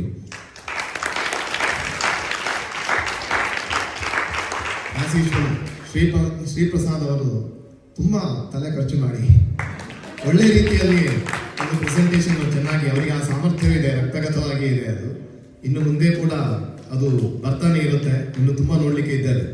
ಭಗವಂತ ಅವರಿಗೆ ಅಷ್ಟು ಶಕ್ತಿ, ಸಾಮರ್ಥ್ಯ, ಎಲ್ಲ ಅನುಕೂಲ, ಆರೋಗ್ಯ ಕೊಟ್ಟು ಇನ್ನಷ್ಟು ಪ್ರತ್ಯೇಕಪಡಿಸಲು ಏನಂದ್ರೆ ಇದೊಂಥರ ರಿಹರ್ಸಲ್ ಅಂತ. ಈಗ ಇನ್ನು ಮುಂದೆ ಚೆನ್ನಾಗಿ ಮಾಡಲಿಕ್ಕೆ ಒಳ್ಳೆ ಅವಕಾಶಗಳು. ಈಗ ಸರಿಯಾಗಿ ನೋಡಿದ್ರೆ ಇಲ್ಲಿ ಮಕ್ಕಳು, ಅವರ ಪೇರೆಂಟ್ಸು ಮತ್ತು ನಾವು ಮಾತ್ರ ಇದ್ದೇವೆ. ಕೃಷ್ಣ ನೋಡ್ತಾ ಇದ್ದಾನೆ. ಇವತ್ತಿಲ್ಲಿ ಆನಂದ ತೀರ್ಥ ಮಂಟಪ ಅಂತ ಈ ಸ್ಟೇಜ್ ಬಿಲ್ಡ್ ಆದಾಗಲೇ ಗುರುಗಳು ನಾಮಕರಣ ಮಾಡಿದ್ದಾರೆ. ಆದ್ದರಿಂದ ಆಚಾರ್ಯರ ಪರಂಪರೆಯಲ್ಲಿ ಏನೆಲ್ಲ ಮಹತ್ವಗಳು, ಎಷ್ಟೊಂದು ಮಹನೀಯರು ಬಂದು ಹೋಗಿದ್ದಾರೋ ಅವರನ್ನು ನಾವು ಆಸ್ವಾದಿಸುವುದಲ್ಲದೆ ಮತ್ತೆ ಯಾರು ನೋಡಬೇಕು ಅಲ್ವಾ? ಇದು ಹೋಮ್ಲಿ ಇವೆಂಟ್. ಅದರಿಂದ ಇಂಥದ್ದು ಆಗಲೇ ಮೊದಲು ನಾವು ತಿಳ್ಕೊಂಡ ಮೇಲೆ, ನಾವು ಅರ್ಥ ಮಾಡಿಕೊಂಡ ಮೇಲೆ ಬೇರೆಯವರಿಗೆ ಹೇಳಬೇಕಲ್ಲ. ಅದಕ್ಕೋಸ್ಕರ ಕೃಷ್ಣ ಹೀಗೆ ಮಾಡಿದ್ದಾನೆ. ನಮ್ಮ ಮಕ್ಕಳು ನೋಡಿ, ಅಷ್ಟು ಉದ್ದ ಡೈಲಾಗ್ಗಳನ್ನೆಲ್ಲ ಇವರೆಲ್ಲ ಎಷ್ಟು ಚೆನ್ನಾಗಿ ಪ್ರೆಸೆಂಟ್ ಮಾಡಿದ್ರು. ಎಲ್ಲರಿಗೂ ಈ ಮಕ್ಕಳದ್ದು ಸಾಮರ್ಥ್ಯ. ಯಾಕಂದ್ರೆ ಕೃಷ್ಣ ಎಲ್ಲರನ್ನು ಹೇಗೆ ತಯಾರು ಮಾಡಿದ್ದಾರೆ ನೋಡಿ. ಇದೇ ಜಾಗದ, ಇದೇ ನೆಲದಲ್ಲಿ ಅವರಿಗೆ ಕನ್ನಡ ಕಲಿ ಮುಖಾಂತರ ಕನ್ನಡ ಹೇಳಿಕೊಟ್ಟು ಆಮೇಲೆ ಅವರನ್ನು ತಯಾರು ಮಾಡಿ ಮತ್ತೆ ಇವತ್ತಿಗೆ ನೋಡಿ ಒಂದಕ್ಕೊಂದು ಹೇಗೆ ನೋಡಿ. ಈ ಜಾಗ ಬಂದಿದ್ದೆಲ್ಲ ನಿಮಗೆ ಗೊತ್ತಿದೆ. ಆದರೆ ನನ್ನ ಹತ್ರ ಲಿಮಿಟೆಡ್ ಕಾಪೀಸ್ ಇತ್ತು. ಕೆಲವು ಪುಸ್ತಕಗಳನ್ನು ಮಾತ್ರ ಕೊಟ್ಟಿದ್ದೇನೆ. ವಿಶ್ವಗುಣಾದರ್ಶ ಅಂತ ಹೊಸ ಪುಸ್ತಕ ಮಾಡಿದ್ದೇನೆ. ಕೆಲವರಿಗೆ ಮಾತ್ರ ಕೊಟ್ಟಿದ್ದೇನೆ, ಇನ್ನು ಬರುತ್ತೆ ಅದು. ಯಾಕಂದ್ರೆ ಒಂದು ಬುಕ್ಗೆ 3/4 kg ಭಾರ ಇದೆ, ಬರಲಿಕ್ಕೆ ಕಷ್ಟ ಆಯಿತು. ಒಂದು 10 ಪುಸ್ತಕ ಆದರೆ ಒಂದು 15 kg ಆಗಿಬಿಡುತ್ತೆ ಅದು, ಎಲ್ಲ ಲಗೇಜ್ ಬ್ಯಾಗ್ ಎಲ್ಲ ಸೇರಿ. ಆದ್ದರಿಂದ ಕೆಲವರಿಗೆ ಸಿಕ್ಕಿರ್ಬೋದು. ಅಂದರೆ ನ್ಯೂ ಜೆರ್ಸಿ ಕೃಷ್ಣನ ಕಥೆ ಎಲ್ಲ ಬರೆದಿದ್ದೇನೆ ಅದರಲ್ಲಿ ಇಂಗ್ಲಿಷ್ ಆವೃತ್ತಿ ಕೂಡ ಬರ್ತಾ ಇದೆ. ಅಂದರೆ ಇದೆಲ್ಲವೂ ಕೂಡ ಒಂದೊಂದೇ ಕೃಷ್ಣ ಪ್ಲಾನ್ ಮಾಡಿದ್ದು ನಮಗೆ. ಇದಕ್ಕೆ ಆನಂದ ತೀರ್ಥ ಮಂಟಪ ಅಂತ ಹೆಸರಿಟ್ಟದ್ದು, ಆಮೇಲೆ ಮತ್ತೆ ಇಷ್ಟೆಲ್ಲ ಕಾರ್ಯಕ್ರಮಗಳಾಗ್ತಾ ಇರೋದು. ಆದರೆ ನಮ್ಮ ಕೃಷ್ಣ ವೃಂದಾವನದಲ್ಲಿ ನಮ್ಮ ಗುರು ಪರಂಪರೆಯ ಬಗ್ಗೆ, ಉದಾಹರಣೆಗೆ ಪುರಂದರ ದಾಸರೇ ಬರೆದಂತಹ ಲಕ್ಷಾಂತರ ಕೃತಿಗಳಲ್ಲಿ ಎಷ್ಟು ನಮಗೆ ಗೊತ್ತಿದೆ. ಯಾರ್ಯಾರೋ ಹೇಗೆ ತಪ್ಪು ಒಪ್ಪು ಏನೋ ಗೊತ್ತಿಲ್ಲ, ಸಂಗೀತ ಅಂತ ಎಂದುಕೊಂಡು ತಮಿಳುನಾಡಿನವರು ಹಾಡ್ತಾರೆ. ಆದರೆ ಅದರ ಅರ್ಥ, ಸಾಹಿತ್ಯ ಎಷ್ಟು ಜನರಿಗೆ ಗೊತ್ತಿದೆ. ಈಗ ಇಷ್ಟೆಲ್ಲ ಡೈಲಾಗ್ಗಳನ್ನು ಬೈಹರ್ಟ್ ಮಾಡಿದ ಮಕ್ಕಳಿಗೆ ಎಷ್ಟು ವಿಚಾರ ಗೊತ್ತಾಗಲಿಲ್ಲ. ಸುಮ್ಮನೆ ಕೇಳಿದರೆ ಎಲ್ಲೋ ಗಾಳಿಯಲ್ಲಿ ಹಾರಿ ಹೋಗಿಬಿಡುತ್ತೆ. ಆದರೆ ಅದರ ಒಳಗೆ ಇನ್ಸರ್ಟ್ ಆಗಿದೆ ಅಲ್ವಾ? ಆದ್ದರಿಂದ ಇವರು ಮುಂದೆ ಮುಂದುವರಿಸಬೇಕು ನೋಡಿ. ಅದೆಲ್ಲ ಕೃಷ್ಣನ ಪ್ಲಾನ್ಗಳು. ಹಾಗಾಗಿ ಇದೆಲ್ಲ ಮತ್ತೆ ಮುಂದುವರಿಸಿ ಇದಕ್ಕೆ ತುಂಬಾ ಶ್ರಮ ಇದೆ. ದೀಪ್ತಿ ವಿನೋದ್ ಇವರೆಲ್ಲ ನೋಡಿ, ಕೃಷ್ಣ ಅವರಿಗೆ ಅವಕಾಶ ಕೊಟ್ಟು ಇಷ್ಟೆಲ್ಲ ಕೆಲಸ ಮಾಡಿಸಿದ್ದಾನೆ. ನಿಮ್ಮೆಲ್ಲರ ಪ್ರೋತ್ಸಾಹ ಇರಲಿ. ಆದ್ದರಿಂದ ಇನ್ನಷ್ಟು ಮಕ್ಕಳು ಬರಲಿ, ಇನ್ನಷ್ಟು ಜನರಿಗೆ ಅವಕಾಶ ಸಿಗಲಿ. ಹಾಗೆ ಕೃಷ್ಣ ನೋಡ್ತಾ ಇದ್ದಾನೆ. ಆದ್ದರಿಂದ ಇಲ್ಲಿ ಮಾಡುವಂತಹ ಪರ್ಫಾರ್ಮೆನ್ಸ್ ಆಡಿಯನ್ಸ್ಗೆ ಖಂಡಿತ ಅಲ್ಲವೇ ಅಲ್ಲ, ಅದು ಕೃಷ್ಣನಿಗೋಸ್ಕರ.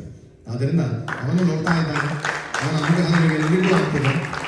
ಹಾಗೆ ಇನ್ನಷ್ಟು ಎಲ್ಲ ಕಾರ್ಯಕ್ರಮಗಳು ಇನ್ನು ಮುಂದೆ ಬರುವಂತಹ ಎಲ್ಲ ಗುರುಗಳ ಸ್ಮರಣೆಗಳಾಗಲಿ, ಎಲ್ಲ ಆಚರಣೆಗಳಾಗಲಿ ಇದೊಂದು ರೀತಿ ಮನಸ್ಸಿನಲ್ಲಿ ಉಳಿಯುವ ಹಾಗೆ, ಸಂಸ್ಕೃತಿ, ಸಂಪ್ರದಾಯ, ಪರಂಪರೆ ಒಂದು ಹೀಗೆ ಮುಂದುವರಿಯುವ ಹಾಗೆ ದೇವರ ಅನುಗ್ರಹ ಮಾಡಲಿ.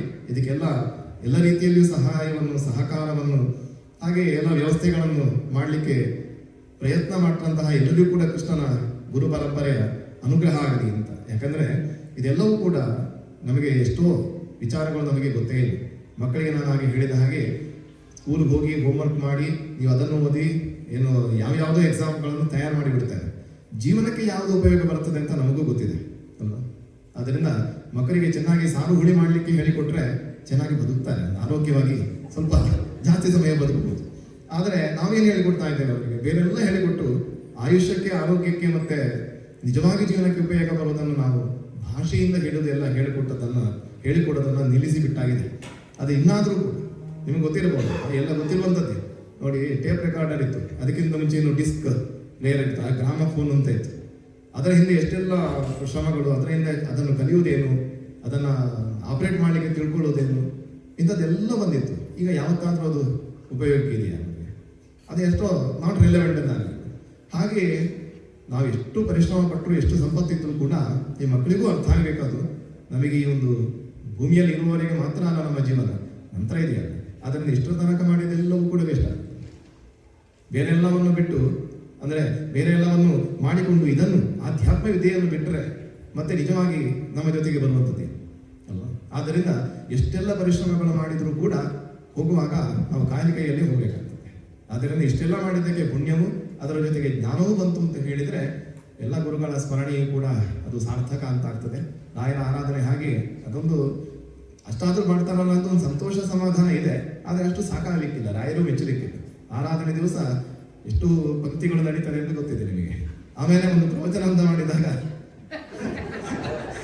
ಎಲ್ಲ ಆರಾಧನೆಗೆ ಹೀಗೆ ಆಗ್ತಾ ಇತ್ತು. ಆದರೆ ಇವತ್ತು ಊಟದ ನಂತರವೂ ಕೂಡ ಇಷ್ಟು ಜನಾದರೂ ಎದ್ದಿದ್ದೀರಿ ಅಂತ ಹೇಳಿದರೆ ಅದಕ್ಕೆ ಕಾರಣಗಳು ತುಂಬಾ ಇರ್ಬೋದು. ಆದರೆ ಗುರುಗಳ ಬಗ್ಗೆ ತಿಳ್ಕೊಳ್ಬೇಕು ಅನ್ನೋ ಒಂದು ಕಾರಣಕ್ಕೆ ಇರ್ಬೋದು. ಏನೇ ಇರಲಿ, ನಮ್ಮದನ್ನು ನಾವು ತಿಳ್ಕೊಳ್ಳದೆ ಹೋದರೆ ನಮ್ಮಷ್ಟು ದೌರ್ಭಾಗ್ಯವಂತರು ಬೇರೆ ಯಾರು ಇರ್ಲಿಕ್ಕಿಲ್ಲ. ಹಾಗೆಯೇ ನಮ್ಮ ಭಾಷೆ, ಪರಂಪರೆ, ಸಂಸ್ಕೃತಿ, ಸಂಪ್ರದಾಯ, ವೇದಾಂತ, ಸಿದ್ಧಾಂತ ಎಲ್ಲ ಉಳಿಯಲಿ. ಹಾಗೆಯೇ ಮಕ್ಕಳು ಈಗ ನೋಡಿ ಸಂಗೀತ ಎಷ್ಟು ಚೆನ್ನಾಗಿ ಅವರನ್ನು ನಾವು ಈ ಸಾಲಿನಲ್ಲಿ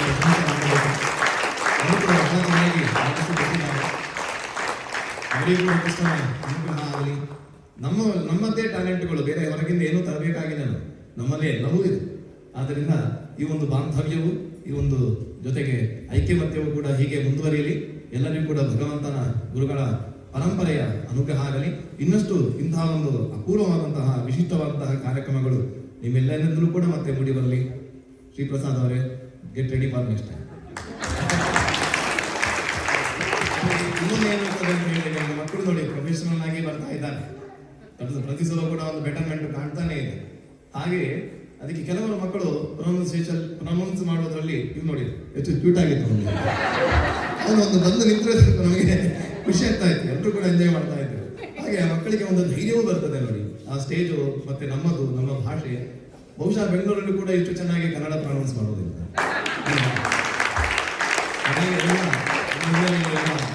ಶ್ರಮ ಇದೆ, ಎಲ್ಲರಿಗೂ ಕೂಡ ಒಳ್ಳೆಯದಾಗಲಿ. ಇನ್ನು ಮುಂದೆ ಹೊತ್ತು ಬರುವ ಹಾಗೆ ನಮ್ಮ ನಿರೀಕ್ಷೆಯೂ ಕೂಡ ಹಾಗೆ ಇರ್ತದೆ. ಕೃಷ್ಣ ನಿಮ್ಮ ಮುಖಾಂತರ ನಿರಾಸೆ ಮಾಡಿಸುವುದಿಲ್ಲ ಅಂತ ಭರವಸೆ ಇದೆ. ಹಾಗೆ ಎಲ್ರಿಗೂ ಒಳ್ಳೆಯದಾಗಲಿ. ಕೃಷ್ಣ ಅರ್ಪಣೆ.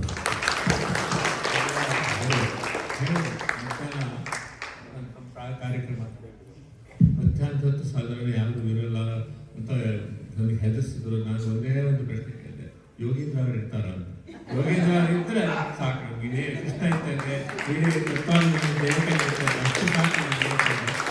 ಅವರು ಊರಿಗೆ ಹೋಗೋರಿದ್ರು, ನಮಗೋಸ್ಕರ ನಮಗೆ ಪ್ರೋತ್ಸಾಹ ಮಾಡೋದಕ್ಕೋಸ್ಕರ ಇವತ್ತು ಅದನ್ನು ಪೋಸ್ಟ್ಪೋನ್ ಮಾಡಿ ನಾಳೆ ಹೋಗ್ತಾ ಇದ್ದಾರೆ. ಸೊ ಇಷ್ಟು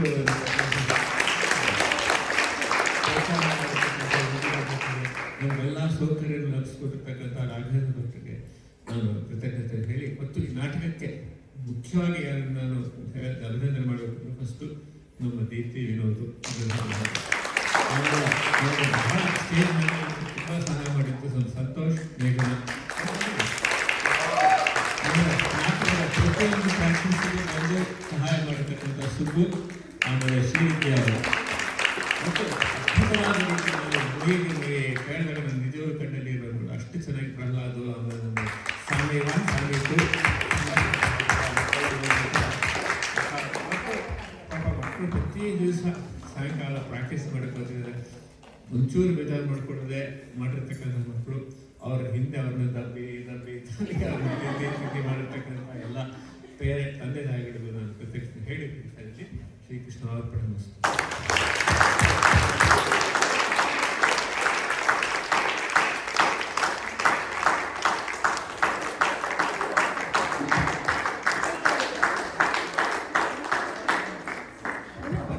ಒಂದು ಮಾತು ಹೇಳೋದು, ಇದನ್ನು ಹೋಗ್ಬೇಕಾದ್ರೆ ಏನು ತೋಡ್ ಹೋಗಲ್ಲ ಅಂತ.